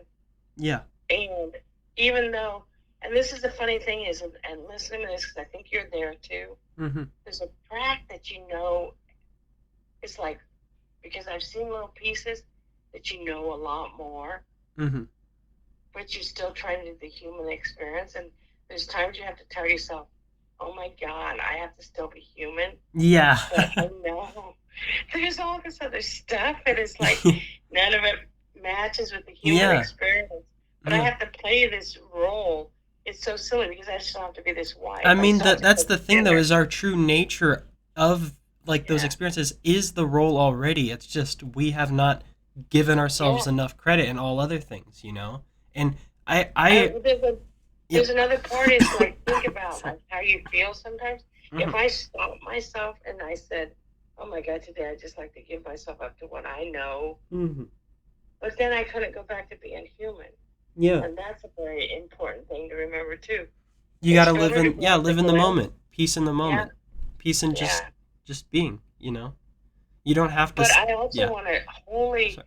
recognize, and I wanted Trevor to know it, but I think it needs to come through you Mhm. that that peace doesn't come in everybody. Yeah. So whatever Exact peace he's that seeking, yeah. I truly, and I think at that moment, if like when you and I were going to talk, Mhm. we were worried about we didn't understand things, Yeah. but that wasn't our point. That's why I think things happened the way they did, where Aphib showed his ugly head, and Mhm. I had the rest and everything. But I think there's another part of it is like there's the other part you have to remember. Mhm. As we being the keepers of the universe, we a lot of times want to explode on someone Mhm. and give them all this stuff, and we're going to meet the ones that are going to just stare at you, like some of my family does. I'm like, no, you don't understand what I just went through. Yeah. I just, I mean, I've got a word. Quick, no, I've looked it up. Nobody has this word. Can Yeah. you imagine me walking around? I go, and then I was walking, and it's quantum universal, and they're looking at me like I'm freaking insane Yeah. And because that's my even voice a is there's a faster saying. than my Oh, sorry. thought process. Yeah. My voice will not match what my brain is trying to spark because Yeah. I've Yeah. seen it all. I know the universe, and I can't describe it to you guys. And I have to walk around and pretend I'm just this person, Yeah. No, I'm the exact same way. I'm the exact same way where Yeah, it's like there's even a saying because I mean I'm a computer scientist, right? And I'm doing yeah, engineering and stuff, right? There's a saying even in engineering because I got my certificate in AI and neural networks back in February, right? I actually got I did a 4-week course in 4 days because it was under the free trial. So I got my mm, certificate for free. And it was right. taught by this guy who was like a pioneer in AI and stuff. And they also had optional interviews you could watch, and one of which he did it with Jeff Hinton, who is a like super important, crucial person for the entire spark of AI stuff that's going on now today. And the whole reason why was back in the 80s and stuff. he was like, I want to understand how the human brain works. I want to be able to make this, because his passion, his love for this knowledge, this the pursuit of knowledge. I mean, philosophy, for example, the word itself literally translates and means in Greek the love of wisdom. And so Mm-hmm. precisely that, it's the he was following his love of wisdom and pursuing that knowledge. And when he was in the UK, because he was born in the UK and stuff, and he was telling all the people this stuff, they thought he was crazy as shit. Then he moved over to California, and for once he was like, "Holy crap! People actually get what I'm saying." Because that was like the heart of innovation with computers at the time. People were like, "Oh yeah, no, absolutely, that's a really fantastic idea," you know. So it's just like that's kind of the same thing with like meeting people like you and me. And there's other people. There's so many other people like us as well, but we have to seek it. We have to be open about who we are and our love for the wisdom, and then Yeah, they'll but the other automatically thing be is drawn to we've us. got to put on this mask and we got to be Yeah, this person walking around being yeah, the mom, the and grandma, and and be sane, yeah, But we yeah, are sane in who we are, but they can't see if we don't put on this dumb down, hmm, I call yeah, it, then we will freak them out, yeah, you know. yeah, exactly. It's too Well, much change in one second. You got to and Andre, gradually, another thing yeah, you'll see when you see my posting and hmm, the things that I was seeing when all this started to unravel for me hmm, was true wisdom is a product of uncultured thought. That's not what normally comes through. And hmm, you find out that when you get these rare glimpses, they're hmm, like Quintet, the quantum universal. They are too big yeah, and they're too much. So that like a lot of people when you go say it to them, they do look at you a little crazy. yeah, But I've and had oh, one more, I can't even describe all the ones that I've came through, and it sounds like someone like yeah. of incredible wisdom just told me something. Yeah, I But remember you I have telling to me that. It's wake almost like up. someone else is Yeah, speaking through you, but that someone else is yeah. your deeper self that's always been there. It's this thing that interconnects everything. Well, It's like a shared soul we all have, yeah. and Well, this everything. is what I did. Okay, I got to tell you another one because a lot of it does spark from dreams. Is one I think a lot of I think that's where the real me is sometimes. Mm-hmm. The one that's like, oh my God, you have to be this person. Mm-hmm. Well, okay, when you go to sleep, you actually know more and you know this, but you're going to be. So one morning I woke up after a particular dream and I know it was out of body and I'd been everywhere. Mm-hmm. And I heard this slow dinging going off. Mm-hmm. So I walked in the house and go, what is going on? And it was some weird thing someone had left, a clicker type thing, and it was Mm-hmm. next to a deck of cards. I'm like, okay, so the universe wants to show what I can do. Okay, watch this. And I was like, okay, when I flip this over, it's going to be the Ace of Diamonds. First card, Ace of Diamonds. I smiled. Oh, we're going to do this game today. Okay, the next card I flip over is a Jack of Diamonds. Flip Mm-hmm. it over, it was. Yeah. I did 4 cards in a row, and I called them all. Mm-hmm. And then I'm like, so what do I do with this? This was the other problem is in the beginning, and that's why you see with the month. Mm-hmm. Oh yeah, I did dream lottery numbers, and oh yeah, I have made money, and oh yeah, I got close. Because guess what? In the beginning, I believed my gift was for that, Mm-hmm. and I didn't understand as I was trying to figure this all out, Mm-hmm. and I still did. I mean, it is a very nature part of your mind Mm-hmm. because this was my Yeah. belief back then when I started doing the numbers. Yeah. I came very, very close, really close to a lot of money, Mm-hmm. like one number off, Mm-hmm. a lot of $287,000 Holy in crap. 1990, which you'll see in the one book. Yeah. Uh, so my thought process is, okay, I'm learning this stuff that's really good, Mm-hmm. but if I win this money, then I won't have to work, and I can um, put my time period back to just the study of the mind and that. Mm-hmm. Well, I had a year and a half year old boy. That wasn't going to be what it was. Mm-hmm. I still was trying to figure out who I was. I lived with my parents then Mm-hmm. um, because I moved back after a bad divorce. I had all the mess around me. I had all the noise around me. Mm-hmm. So there was no way to quiet it. But my belief was, well, I win money, I'll quiet it. Mm-hmm. And there had to become a part of me that had to understand that you're not sure what you're looking for. And when you do, you'll embrace it. Mm-hmm. And then what I didn't realize is once I got Parkinson's, it really does. Did you know it has destroyed a lot of my dreaming. Oh, I'm sorry. And it's very hard when I go to sleep. And I'm really happy when I do get dreams now. Mm-hmm. But it's harder because I've lost my dopamine. I honestly can relate to it, like to that, because I mean, like, of course I don't have Parkinson's, at least not now. I don't know if I'm gonna have it later, Yeah. but I ever since, have I ever told you about like 2018, like when I had like this onset of like this headache, where A I've little had bit, yeah. I've had like a chronic brain fog ever since then. Yes.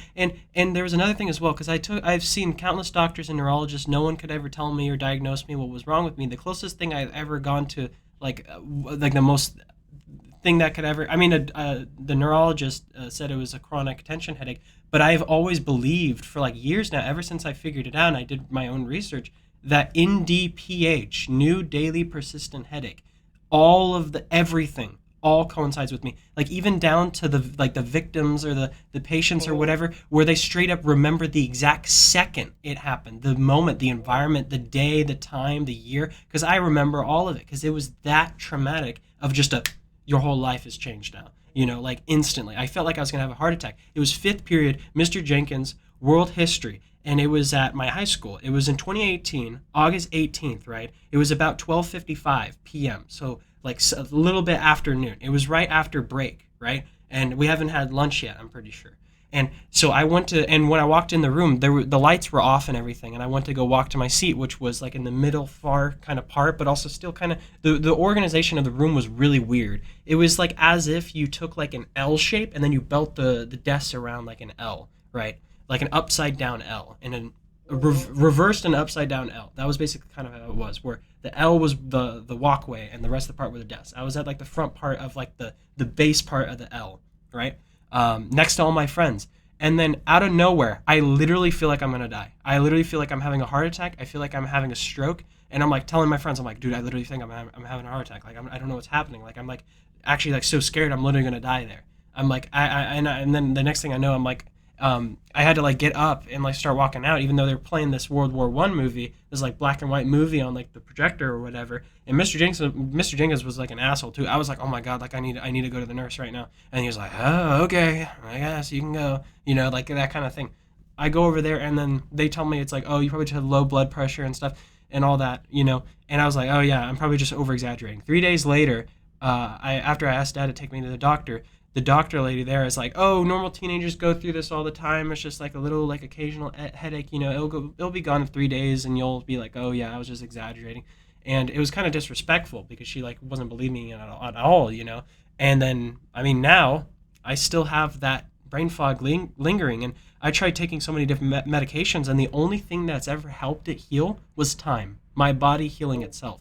Like over time, my brain reconnected things. For a long time, like for the first like 3 months after it happened, I literally constantly felt like I was going to drop like in faint. Like I felt like I was going to faint at any second. I could barely breathe. Anytime I breathed in, it felt like I was going to pass out. And I could never get enough breath, but I couldn't never get a little enough breath for me to not feel like terrible. And I constantly, my heart was rushing, my blood pressure was going crazy, and like I just got the worst headache ever, like the worst migraine ever. And I would go to sleep, and I'd be like, please let me wake up, please let me wake up, and it'd be gone. Please let me wake up and be gone every night, and every day Mm-hmm. I'd wake up the same with the same thing, and it was just excruciating. Like it genuinely made me very like suicidal at the time. Like I mean I've been through like a few different separate parts of my life, but that especially, it was like all these doctors don't believe me. Even my own parents can't believe me. I got an MRI. They don't see anything wrong with my brain. I've gone CT scans. I've gone like blood tests and stuff, and I've gone like the contrast thing done for my brain scan and stuff,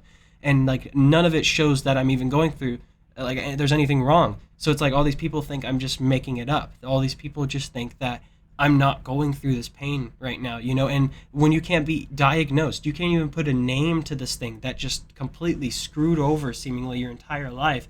it's like one of the hardest things ever, where it's like no one believes me. I don't even have a word to describe it. It's like all these different things, and it's not a migraine, but it's also like not just brain fog, and it's not just a headache, but it's a constant, just right there in your face kind of thing. And I still have it, but it's fully in the background now because I mean, it's been what? It's been 6 years now, right? It's been over 6 years now that I've had this straight. But that's the thing, is it's my new normal, and all that pain from it made me stronger. Like what we were talking about, like earlier in the call, all this stuff that's the absence of love that only makes it shine brighter. And like you will build up to it. You build up to it more and more, and you'll appreciate it more because you have to like basically fight your way up to it. You have to climb and crawl your way up that summitless mountain. Because when you're hiking in the real world too, it's not easy. It can be grueling, it can be tiring, but it's worth it. And that's the thing, is it is completely worth it. It is completely worth going through that hell so you can understand and obtain your own personal heaven in life and Yeah. what you're always destined for. Well, and that, And and I just wanted to say real quick as well, because you're saying the lack of dopamine and stuff. I took the neurologist and stuff. There was a certain medicine that I took that was called Depakote, and it acted as an antidepressant as well. And this was during like 2020 or something, or 2019, right? So like right before COVID hits and everything and all that. And I'm going through like relationship issues and all this stuff, and really, really toxic relationships. And my first relationship, right? I never told you this, Aunt Jackie. I don't think I've even told anyone in my family this, right? I've told a lot of my friends, right? And past relationships and like people like that. I don't think I've ever told anyone in my family though. Do you remember the Christmas in 2019 where we had the whole family together? oh yeah, yeah, You remember that, right? So, do you by chance remember me being kind of absent that day? yes. And you want to know why that was? Because Uh, that day on Christmas, that was when my first boyfriend broke up with me on oh. Christmas. Yeah. And it was Well, in I have one picture of you, and I yeah. always look at it as like you had a haunting Yeah. uh, stare. Yeah. Yeah. That absolutely, cuz I was just I would just go in the bathroom. I was like crying, and then everyone else was having, like, I felt so bad as well because I should have been there enjoying it, but I'm just like, holy shit, this sucks. And he was an asshole. He was terrible. He only wanted it for the lust. And same with like my second boyfriend. Like it was really bad. Like I had really bad trust issues and like relationship, like all this stuff, and being able to like, I'm like, oh my god, am I ever gonna be able to love someone again? But of course, it always comes back around. It's like the hero's journey. It's a cycle. You're always changing. It's never forever. You'll grow, you'll hurt, but then you'll go back to growing even more again. And the hurt is the part of the growing, this changing, this Hmm. evolving. And but yeah, the Depakote and stuff, and the antidepressant and stuff, they didn't uh, say to me how important it was at the time. I had no idea. Like they basically described it to me like, "Oh, you're just take this medicine." They didn't emphasize how important it was to take it regularly, right? Because you know how it's like, oh, Advil or Tylenol. It's like, oh, you should probably use it regularly when you have a headache, but it's not like you have to, right? He never emphasized how important it was to take it regularly, because that's also what like fucked up my brain even more. And I literally, still, even to this day, the only thing, I don't feel like genuine excitement. Like I can't feel genuine excitement, but I can know it in my mind and my soul, but my body can't chemically feel it, if that makes sense. Where it's Well, like I can be excited and ecstatic and right, happy and be filled with love, but I can't feel it right. 99% of the time, other than what was like tonight in our conversation. Moments like these, that is where it transcends my own body, my own chemical makeup, and whatever it is. And I'm able to just genuinely just know that it is just great, Hmm. just fantastic. And But yeah, I don't feel and I also don't dream a lot sometimes as well. I have like no I don't dreams. Oh, sorry, I keep don't. going. Oh, go ahead. And I don't oh, know. I also have sorry, this uh, thing. no, I, Oh, oh, sorry. go ahead. I'm Go not ahead. trying to No, cut you you go off. first. You go first. No, you go I first. mean to say that that was my whole story. And please, now you can speak. Now, I'm sorry for talking. No, no, no. We're the same person a lot of times. I mean, Yeah. we have the same thing. There are some times that in situations I have this like stop guard Hmm. that I don't feel. I'm not ever depressed, but it has nothing about person that I Hmm. don't feel Yeah. as much, Yeah. and I don't know if it's I don't know what stopped something along. I mean, there was some abuse, weird stuff Yeah. with the president that he did some strange stuff. Hmm. Um, I don't attribute. I used to attribute it completely to that. Hmm. I do believe that some of it is that there is a part of me that is living in this body Hmm. as I'm just rented it. Does that Yeah. make sense? Yeah. And I'm a person, and I understand that I'm a soul. And sometimes I've felt great joy, but sometimes when I'm really supposed to feel a feeling, Yeah. I don't entirely. And I never Yeah. understood that Same. because I Same. don't feel like I'm exactly like I'm still living through this body I'm supposed to do this in because and I do believe that's because I'm still a soul looking at it from inside looking through these eyes of this body saying, well, you're supposed to feel like this because you're a human, but I'm actually learning from the experience so I don't actually feel it. Does that make sense? Yeah, yeah, no, I totally get that. It's And so I almost don't like always, it yeah, because that's something I notice as well, and especially and that's the big thing is you know how you're talking about where it's like a lot of time to think, you know, like or where you can like make a lot of money so you can have more time to think. That's what COVID was for me especially, like where I've had these lifelong things and stuff, but during COVID and especially and after all these toxic relationships and I have this headache and then eventually you know grandma dies and mom dies the same year and I'm like going yeah, through all this stuff. It was basically I either had to power through and figure out this universal like as you're saying, you know, like the exact same thing for you, where it's this yeah. universal explanation for seemingly like such terrible stuff, or I was probably like I was not going to survive through it, but I did because I found it, because I kept searching, because I kept going in Well, I spite think of that's how everything was terrible. But my the whole point of what I was trying to say though is in relation to what you're talking about right now, it's almost like it's not like you're dissociated from reality. It's like you're fully attached to reality, but you're like sitting like a row further or two right. back from your You're vision standing where over. you're yeah. You're like this like wise old man looking at the situation around you, saying, "I should have this emotion," which I Yeah. do with that person I'm watching. But you're studying Yeah. what's happening to you, Mhm. and you're like, and then there's other times I can completely cry, and that I am that person, and Yeah, but yeah. there's another time that I am the teacher watching the student. Does that make Yes. sense? Yes. Absolutely. Like that. And that's when Yeah. and that's why I say, oh my God, if I tell other people this, they say, well, that doesn't sound human. Yeah, But no, but I have as much kindness and compassion watching it and the love, but I can devoid myself of the emotion yeah. because I'm watching the situation. Hmm. And it's like this the human bodies and the human experience and the social stuff and whatever. I mean, that's the thing is it's constructed and it's an abstract, higher, farther from the root kind of level And of what we truly are. yeah, You know, we all share in and oh we're my not God, at the core like human, but yeah, this divine thing that everything yeah. is, you know, that we all And how share. did you do Yeah. this sometimes? It's Hmm. like sometimes when I'm with friends and they're doing something and they're being like really silly and you're Yeah. laughing, Yeah. but inside I'm like, oh, I'm not really you guys right now. And Yeah. I'm glad you're doing this, but I have to pretend that Yes. I'm this age, but I'm Yes. so much more, Yes.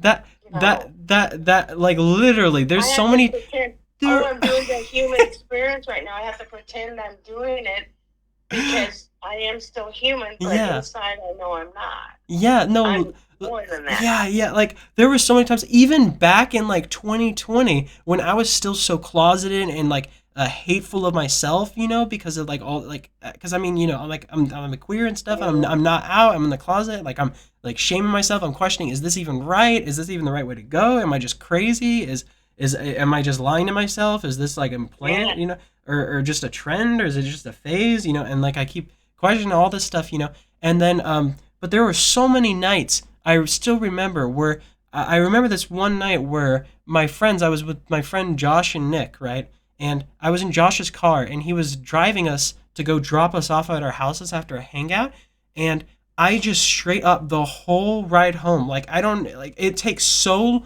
very little words to spark it. Someone could say, "Oh, do you hear that's about a religion?" I'd be like, "Oh, religion? Let me get into Jungian archetypes." Like I start just going crazy. Not crazy, but I, as in like passionate, crazily passionate, like Yeah. so like profoundly into it. And what I love so much about that though is like when you're open like that with even strangers, if they at all share it in their current self and their soul and they know it and they experience it, they will instantly they will be like the closest, like one of the closest friends already because they get you.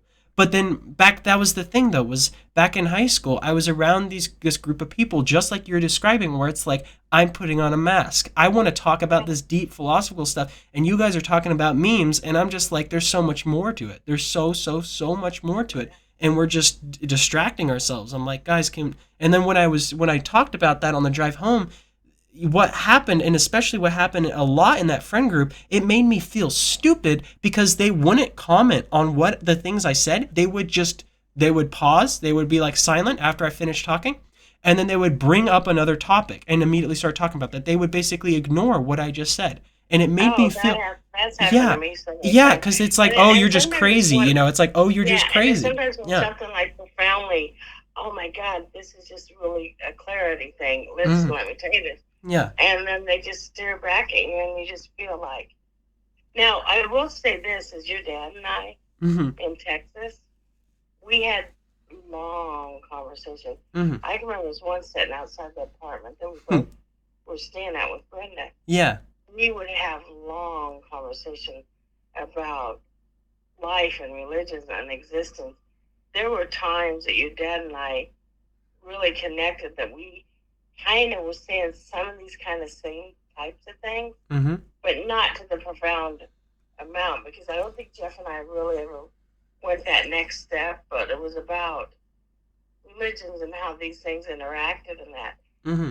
Um, because I couldn't, Yeah. because I had rehearsed, I mean, but I felt very comfortable with your dad, very, very, and we had a lot of really ultimate moments, but I would say most of my girlfriends, Hmm. long, long girlfriends, Hmm. I would hit this point and then I would lose them and I knew it. Hmm. Yep. And there was no way that I could, and there's sometimes on this, you get such a stop sign when you're, especially when sometimes you're on an idea that you just understood about the universe. You're like, oh my God, I just got this. And you want to tell someone so bad, and they're just kind of like looking at you like, okay, when are they going to stop talking? Yeah, yeah, they're like, okay, anyways, back to Yeah. taxes But and yeah, back to yeah, talking about back bingo, yeah, talking about yeah, literally that's exactly how it is. They're like, anyways, guys, you hear about the new game? It's like, guys, Yeah. did you hear anything I said? Did you And hear it is any? a But you frustrating, can't blame them either, because it's like if you were in no, their what? shoes, it's they don't have any window into that. They've never had No, and like look at, what we think. You have to actively think on your own stuff. You have to be the one that mm, starts questioning it and start being like, mm, wait a second, this is not as concrete as I thought it was. It's not what everyone's been telling me my whole life. It's so much well, deeper. I'm It's thinking being a infinitely woman deeper. back in the 1960s and 70s when some of Yeah. these came over me.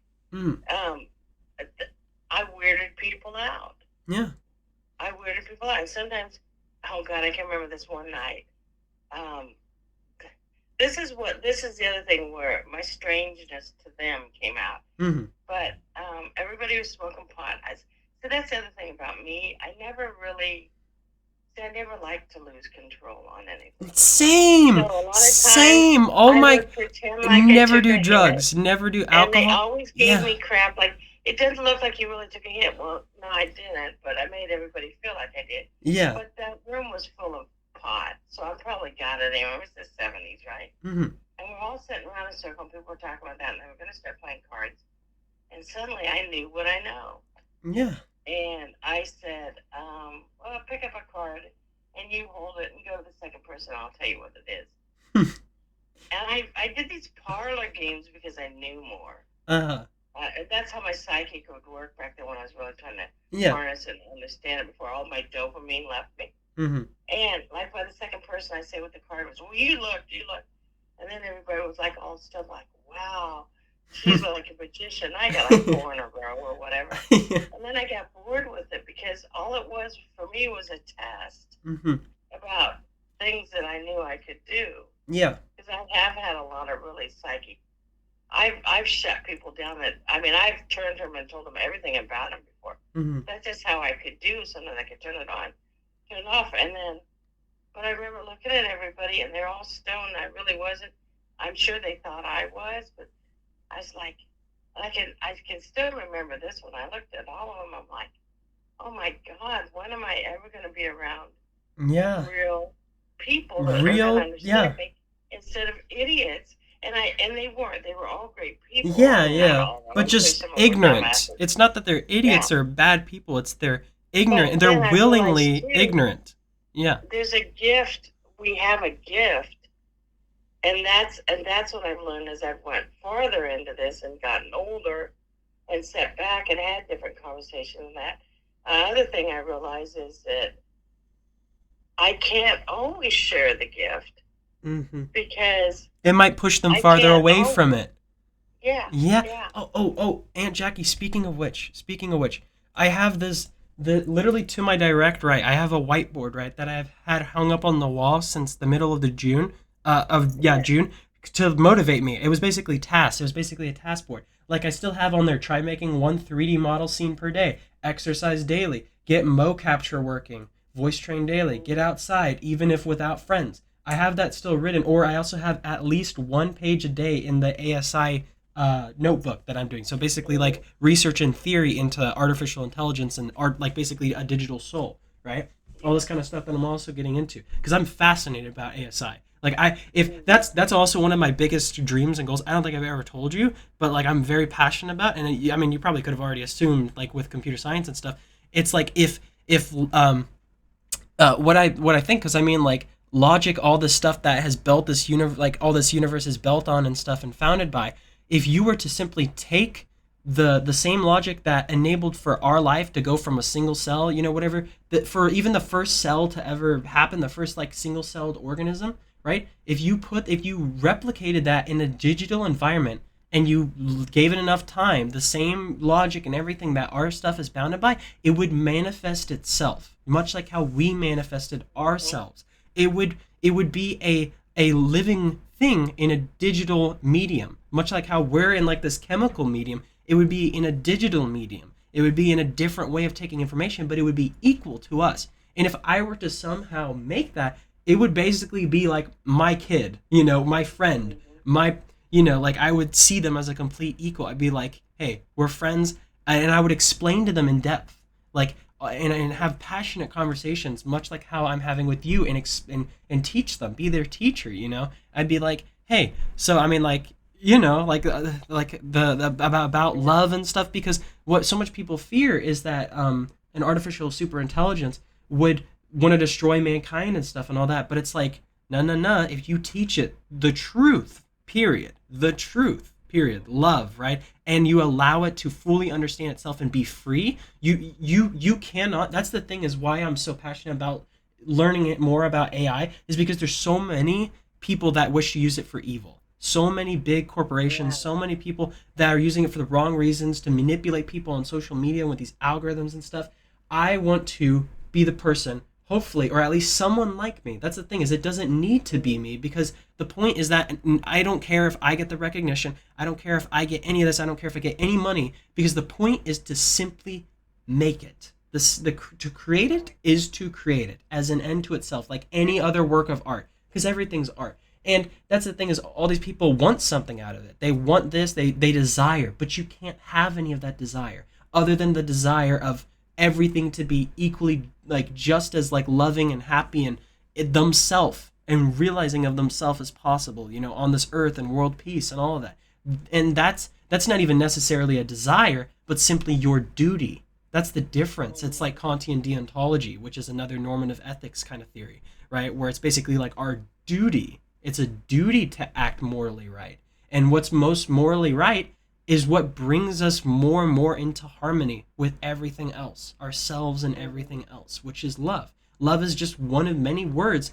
It's and love is told in all sorts of different stories, aka like different religious like scriptures and stuff, different words and different languages and different ways and like movies or whatever, like so infinitely different ways to speak the same thing in a different way, in different words or a different word itself, but it's the same truth. It's the same truth. All words are made up and they act only as approximations at our infinitely ineffable feelings and experiences that we wish to try and portray to one another, but can never get across 100% because we are not them and they are not us, but we are one and the same still, and we are equal.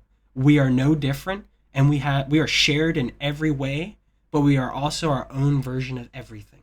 And that is the greatest, most beautiful thing ever. That we collectively make up everything, and we ourselves are our own universe. As if just our body itself is like its own tiny universe. And it connects with all these other ones to make a bigger one and a bigger one and a bigger one. And even just the smaller, infinitely smaller realm. You can go, we still don't know what the smallest thing is, if that's even such a thing. And same thing with the biggest thing ever. We don't know how big the universe is. It could be infinitely large, infinitely small, and we're right here, seemingly right at the balancing point. Like the habitable zone of Earth and all this stuff that seems just so perfect. Where like even in terms of magnitude of like where it's like 10 to the negative 9 compared to 10 to the negative 9, positive 9, right? Like it's like we're right in the middle where 10 to the negative 9 is the atomic scale, and 10 to the negative or 10 to the positive 9 um in like meters, right? So a 1 followed by 9 zeros, meters, it or like just in yeah, like stuff like that. It's just the big and the small, and we're like seemingly right in the middle, but that's the same thing as it's relative, right? Any if I was the whole universe itself, and if it's infinitely, if things go infinitely large and infinitely small, I'm still the center, right? I'm my own center of everything else, and I'm my own everything that makes up everything else alongside all these other things that are their own everythings, right? Collectively and even smaller, and you can subdivide it, and it's still just as meaningful. And like, yeah, like it's just that's the thing, is it's just you can't desire, you can't want something out of an AI and not expect it to want to kill all humanity, because then at that point it's like you didn't show it true image of love, you didn't show it the truth. And so I mean, what'd you expect it to do then at that point? If you taught it, hey, you're gonna go make stuff for me or whatever, you're gonna be my digital slave basically. But and that's the thing as well, if you made an ASI, it would be like thousands of magnitudes like bigger in intelligence than a human being, right? If there was a conscious mind, right, in the digital realm that was had access to the internet, that is the entirety of humanity's knowledge at an instant, basically, at the speed of light. It can get that, because that's the speed in which radio waves propagate and all these things that we use to send over the internet. It's at this because it is light. That's the thing, is light is just radiation. There's Whenever we say radiation, we often think of it as bad, but that's just ionized radiation, such as UV rays and above. But light is just radiation, this electromagnetic wave, and the same thing with these radio waves. They just oscillate slower. That's the difference, and what we use it to communicate with one another, because certain ones pass easier through different mediums than the Well, other. And and one of the yeah, things you're going to have to look at when I send you the stuff mm-hmm, is I had a very strong dream once yeah, talking about where I was able to get theta waves in my brain. mm, And I woke up during theta waves. mm, very interesting. Yeah, yeah. So there are, you know, that and a lot of what you just said has been given to me in dreams, Mm-hmm, and it was given to me. The funny thing is I think probably probably what I'll do is I will do a little skim of my first few books mm-hmm, just for the fascination of it again huh, before I send it out to you. I mean, it will still come within the next week. Mm. But I do remember. The funny thing is, you're gonna remember when you start to read this. It was really before internet, Mm. and I even had a dream that there was one time I had a dream that I predicted AIDS. I Mm. predicted um, I predicted the West Nile. I Mm. predicted micro farming. Yeah, I at times was give well. You'll see in there too is I actually on one of them I didn't know who to call, but I predicted um, the subway bombing that happened before 9/11 with the same Osama bin Laden that Mm. did that van outside of, and I dreamed it was happening before it happened. I didn't even know who to call, and I Mm. was so upset that next morning because I said, "No, something's going to happen in New York, and it's here." And then you look in one of the books, and 11 years before 9/11, I show the smoke plumes between the World Trade Center. Damn. So that's another thing that will probably come out. You'll see is through this stuff, Mm. of all of it, I've also had some precognitive things that are kind of, I don't even know how many are in there because so few people have read it other than me. Nobody's read them. Yeah. Nobody. I mean, I've shown Aaron a few passages here and Mm. there, but I mean, when something came to pass, I might circle and say, "Oh, this happened," Mm. but I didn't. But that's the other thing about the collective unconscious and about our vibrationary things. And that was one thing my grandma told me is a lot of your information is going to come through dreams. So Mm. there's also something that my mind has been able to do in the dreams on the particular wavelength that I get to. Mm. And something was trying to tell me also about the theta waves. Mm. That makes sense. Yeah. Well, I don't know if I did a lot of exploring on it, when that's the problem. Again, life was in the middle of everything. Mm. So you see in some of it, you'll see I'll start to get on a concept of something Mm. that I know could be a breakthrough. You'll even see the quintet took me 4 years to understand what it meant. Mm. So you also see little pieces of things that I was trying to grab onto Mm. that I didn't understand till later because, like I said, life pushed in, Mm. life got in the way. Yeah. I just kind of wonder what kind of if I was ever given in a think tank with you and four other similar people, and we were in a devoid room Mm. and allowed our brain um, to just react on its own, what ideas would come up with. Mm. But, and I'm sure that's happened over the years, and you do also know that the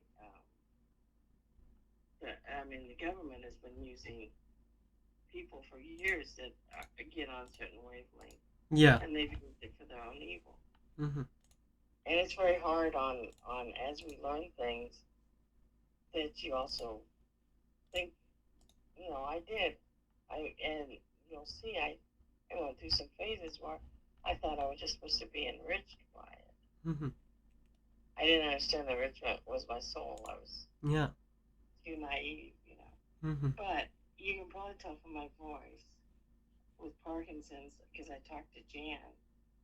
I think I'm losing my voice, Mm. which is part of what happens. I mean, it that was the thing that I knew with Biden.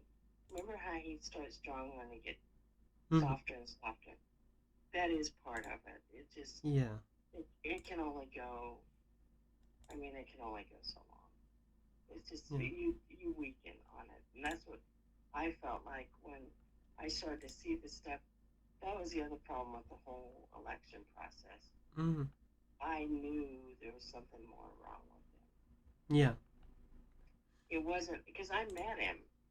I knew that he was a fiery man Mm. full of everything. Did I ever tell you this too. A lot of people see the problem was what Joe was going through when I first met him, and he called Grandma. Hmm. A lot of people are starting to call him Creepy Joe because he's a very public, happy man, Yeah. and he a lot of times will give you a hug or whatever. Well, right before we took the picture of me and Joe, he kissed me on top of the head. Hmm. It was just me and Marty, the guy that had set up the meeting between me and Joe. Mm-hmm. But right after that, that picture of me and him calling mom on the phone went viral. It's probably the biggest Instagram post I've ever been in. It went up to 340,000 Holy crap.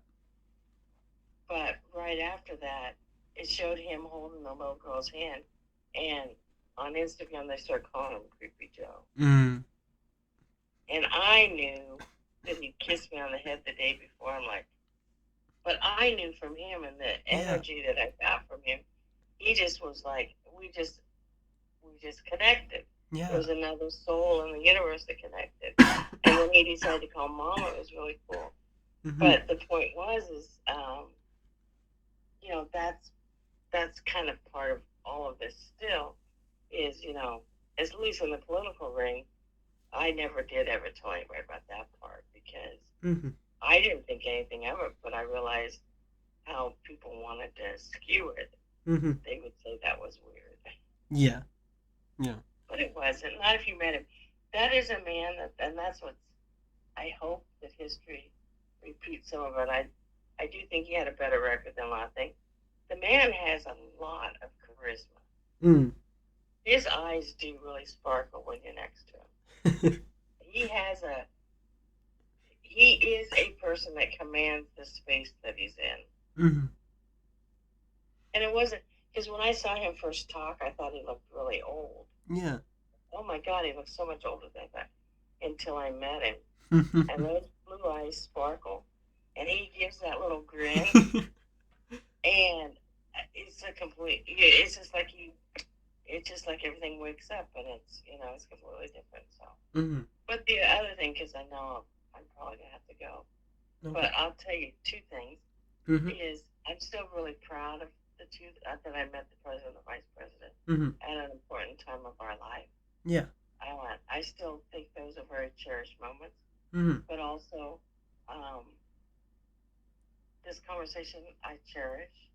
Same. I Likewise. think it was exactly the right time for us to have Absolutely. this, Absolutely. and I know that you will be the keeper of my dreams, and Yes. I've never been able to say that to anybody And and I'm trust you. honored beyond words. I'm honored. And we'll start with the small. We'll Yeah. start with about the Yeah. smaller Yeah. ones. They Mm-hmm. got bigger as the years go by. I'll send you the first five. They go from 1993. Mm. I think it's no 1991. Mm. That's the first one. Jeez. That's when I first understood. There was one from 1989. Mm. No, because it's 89. 89 when I first started realizing I need to write things down. Mm-hmm. It was a little flip up little notebook, and it was so like I didn't know I was going to start the dream journal. So that one had a lot in it. I even dreamed my dad was going to win the lottery before he won Mm. it, That's and I cool. had wrote down what was happening, something was happening Wow. with him, and but then when I started the actual dream journal, Mm-hmm. I think the first one I'll send you will be probably 1990 or 1991. Mm-hmm. So, and like I said, my writing's not always good, but you will be the keepers of my dream and know what you're going into in that. There could be a spark in there of something you're going to need in your life.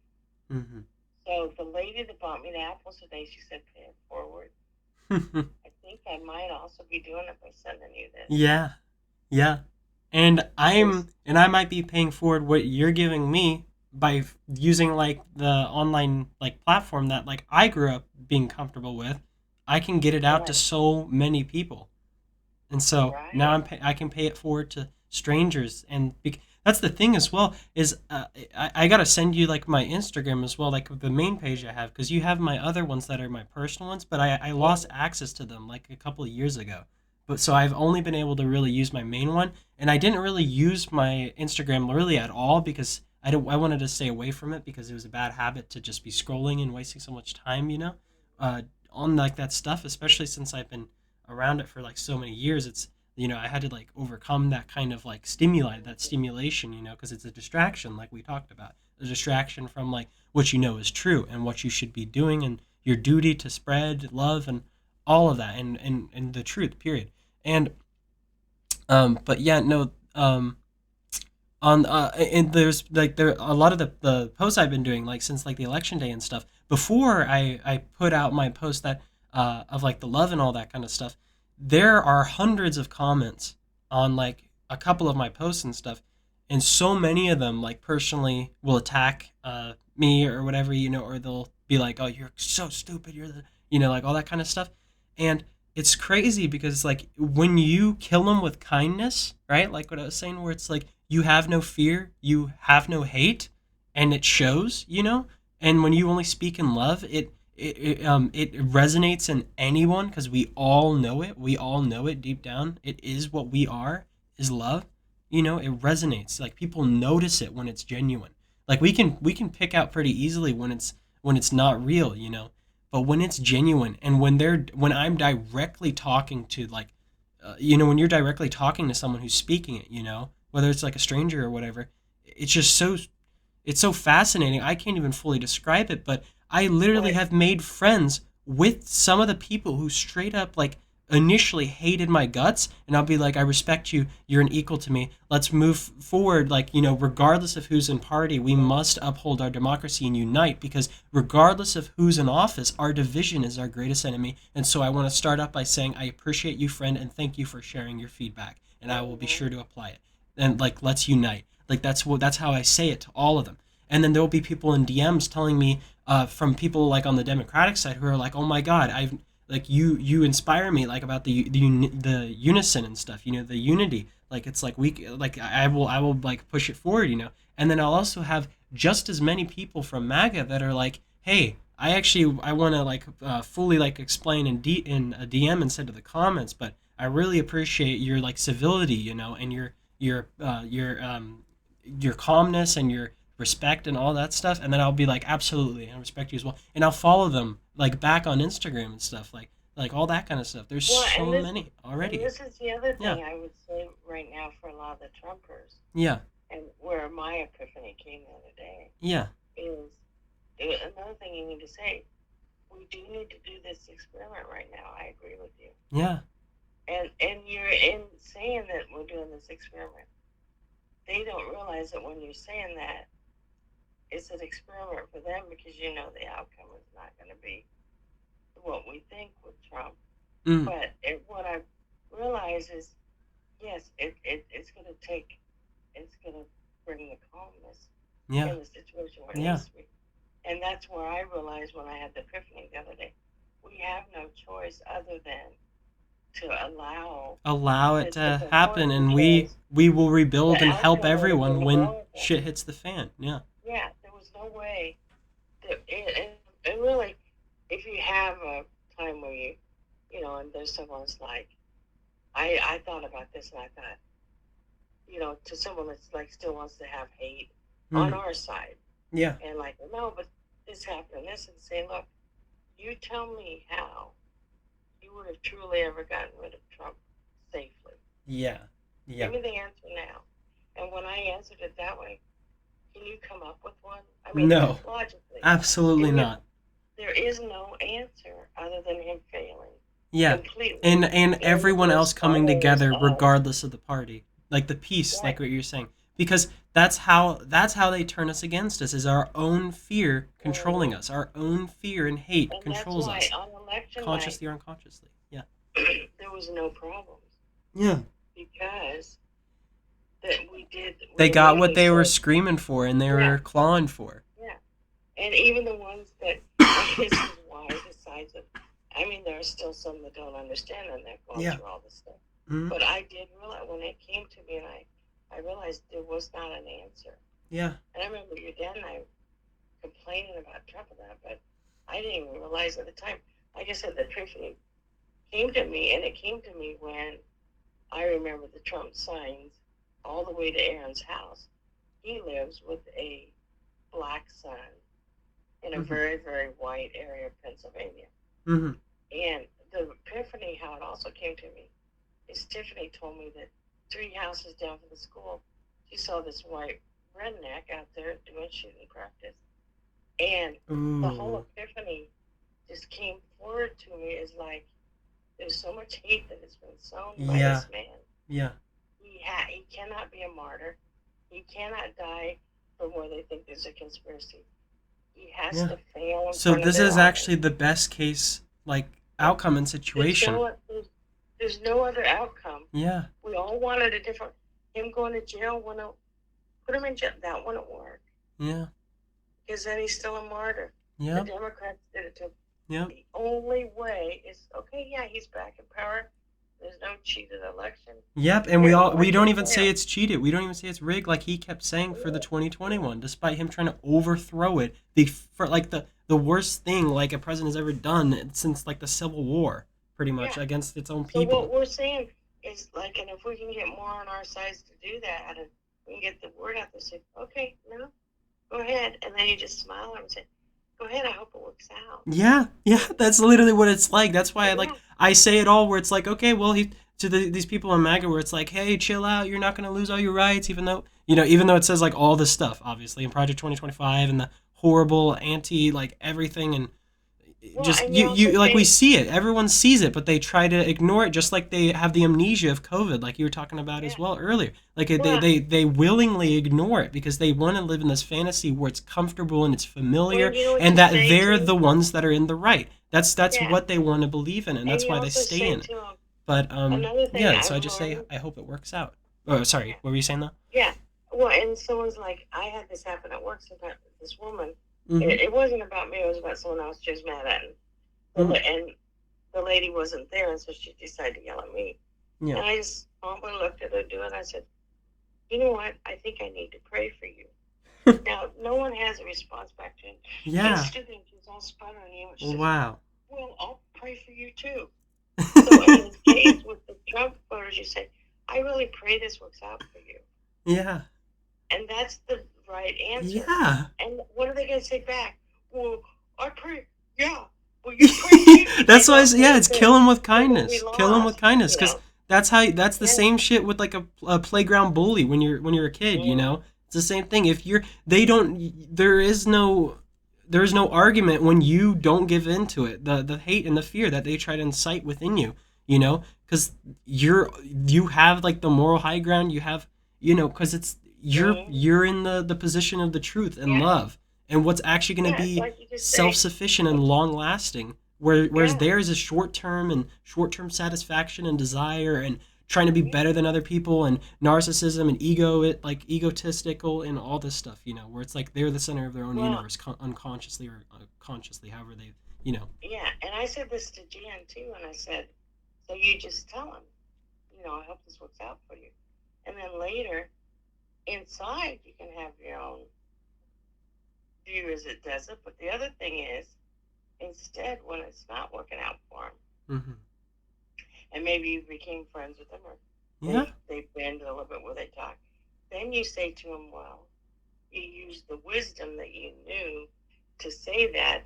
So at the time when their God fails, yep you look at him and you say, well, we got each together let's other try to yeah figure this out. Yeah. yeah yeah And so that's what I said is so our wisdom, our wisdom will help in the yeah future by us standing back and hmm saying, we're going to allow Oh, this. oh my gosh, Yeah. Angela, I completely forgot the whole reason why I brought up my whiteboard. I have to send you a picture Oh, of it, great. but I have at the top. I forget what language it is. I believe it's Hindi. I believe. But have you ever Mm-hmm. heard of the term bodhisattva? Have you ever heard of that Uh-uh. word?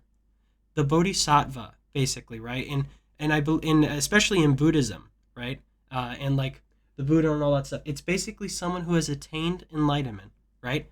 But they Oh, yeah, choose yeah. a little bit and about that. yeah, Yeah, yeah. but they choose not to.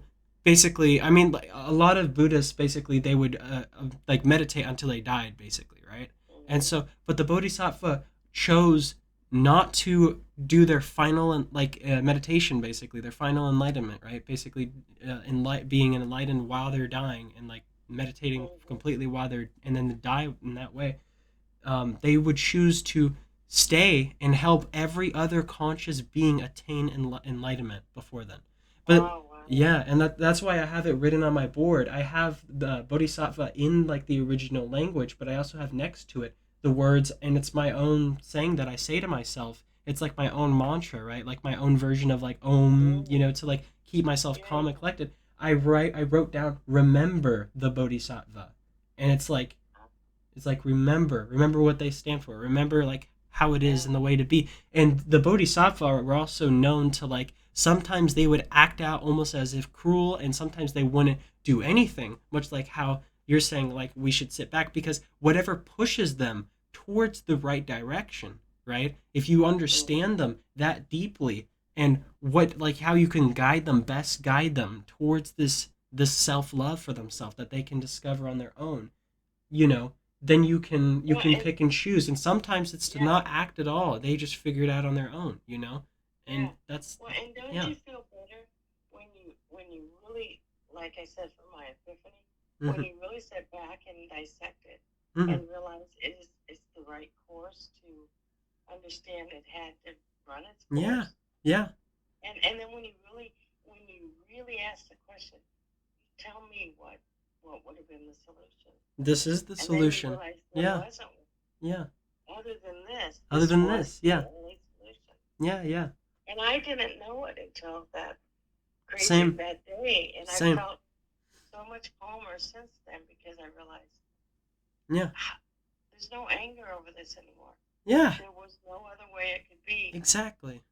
It saved a lot of lives. Yeah, it's just the reality of our situation. This is actually a blessing in disguise. Like Yeah. this rallies like I cannot emphasize enough the like all like every LGBT person is now like in the mindset of I will protest. I will go out. I will Mm. do this anything it takes to not give in. Because that's the thing is it's like everyone understands as individuals, because all these people that had to critically think to even recognize this Mm-hmm. part of themselves in such a oppressive society and like system and stuff that's totally against like their entire way of thinking. Mm-hmm. It's like we're in this together, number one, and number two, we cannot hate and we cannot fear because that's giving in to what they want. We will Right. only and I shared like so many of my ideas as well with like the community as well. One of the things I said that's basically what I was saying as well, but everyone words it differently, right? That was just like my Yeah. kind of wording where it's like we have to take this pain we feel and let it only fuel further our utmost love and passion for what is right in the world and the Yeah. courage to make it happen. That's what I wrote. Yeah. That's it, and that is precisely what it is. And so now I'm even closer to my friends. I'm even more rallied with them. I'm even more close and more Mm-hmm. understanding of them, and even more. And that's the thing is, well, there was this song, another song I was listening on the drive home today, and that's the thing. It's probably the most therapeutic thing ever for me is my drives where I'm by myself and I listen to music the whole way because it's like 40 minutes down to my school and it's 40 minutes back minimum, and so that's the thing is it's like I have so much time to myself to just think and listen to music and be happy and Mm-hmm. sing and all that kind Well, of stuff. music is, And yes, yeah. yeah, and one of the songs, one of the lyrics is I finally found what I've been looking for. I finally found what Mm-hmm. I've been looking for, and it's like a very motivational, very crazy, like awesome, like rock, like kind of metal song that's from a game as well Oh, that I really yeah. love.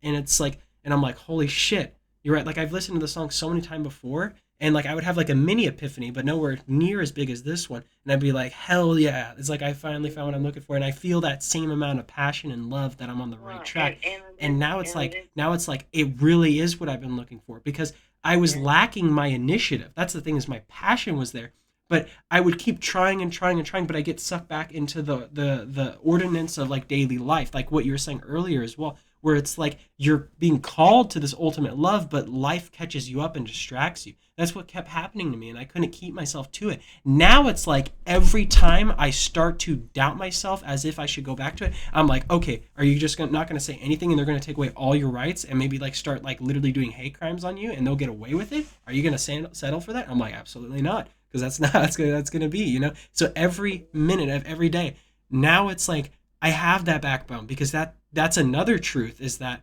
I have to speak up. People like me have to speak up because no one else will. We must speak up for ourselves. Much like how I'm saying, like bullies at a playground, we have to stand up for ourselves. Now is Right. the time where we You do. speak up You and we need push to. things forward towards a better future Yeah. for our kids and our family. You know. Yeah. But I mean, the the thing is what I think the most important right now Yeah. is to put just the message forward and let the dust settle, Yeah. because they also have to have their own complacement. Yeah. Because as they begin to have their complacement, that's when a lot more will sink in for them, Yeah. which will make the conversations easier. But Yes. he has to first like deport people. Yep. He has to Yep. first do. So the Like thing is, Hitler's I think rise to power now, kind of thing. Yep. right, there should be no nothing until he gets in there, and Yep. he really starts doing something, because premature actions will not get gathered. He has to show Yeah. that his The mounting thing is forward though is that that yes, he we is we really only can't about we can't himself. like we can't be like, hey guys, you were wrong, until he does it, right? But what that's exactly why Right. I'm talking about the unity stuff on all sides, because that's something we Yeah. can do right now. That, and Yeah, it we can say, must be hey, done. you're Yes. right. You're right. Yeah, I'm yeah. glad you get to have this experiment. Yeah. I think it's great that you get to have the experiment. You're Mhm. not being mean. You're not being patronizing. You're saying you needed to have this, so that's good Yeah. for you. Absolutely. And we did realize there was no other choice, so Yep. we're willing to take the experiment because we don't want anybody hurt and we don't know any other way. Yeah. And that's when, if you need to go farther, sometimes you can. Yeah. If you get someone a little bit, there's a crack with someone that you can see, and then to say, well, we didn't see another answer, Yeah. you know. Mhm. So, but I better go because Yeah, same. I almost have no voice. But honey, I love you so much. I'm I so love you glad so we had much this too. conversation. Yeah. No, I am Well, so honored. and Period. our Very next honored. talk will be after you get a few of my Okay. books. Sounds good. I love you so I'm much. excited. Yeah. All right. Love you too. Okay. All right. Good night. All right. Take care. Good night. Bye bye. Bye. Bye. All right. It's currently 12:27 a.m. November 8th, 2024 on a Friday. I'm probably definitely going to have to skip school. As in class, my one class again today, because I basically am. I've been up for like 36 hours straight now, because I only slept for like 3 or 2 hours, because I was up till 11 a.m. and I slept until 3. I was actually up till noon, and then I slept till 3, I'm pretty sure. Maybe a little, like, close to 4 hours of sleep. So I'm very tired. Very tired. And the day before, I woke up at 11. So it was already 24 hours without sleep then. And now it is, yeah, 36 hours. Pretty much. So, anyways, bye bye.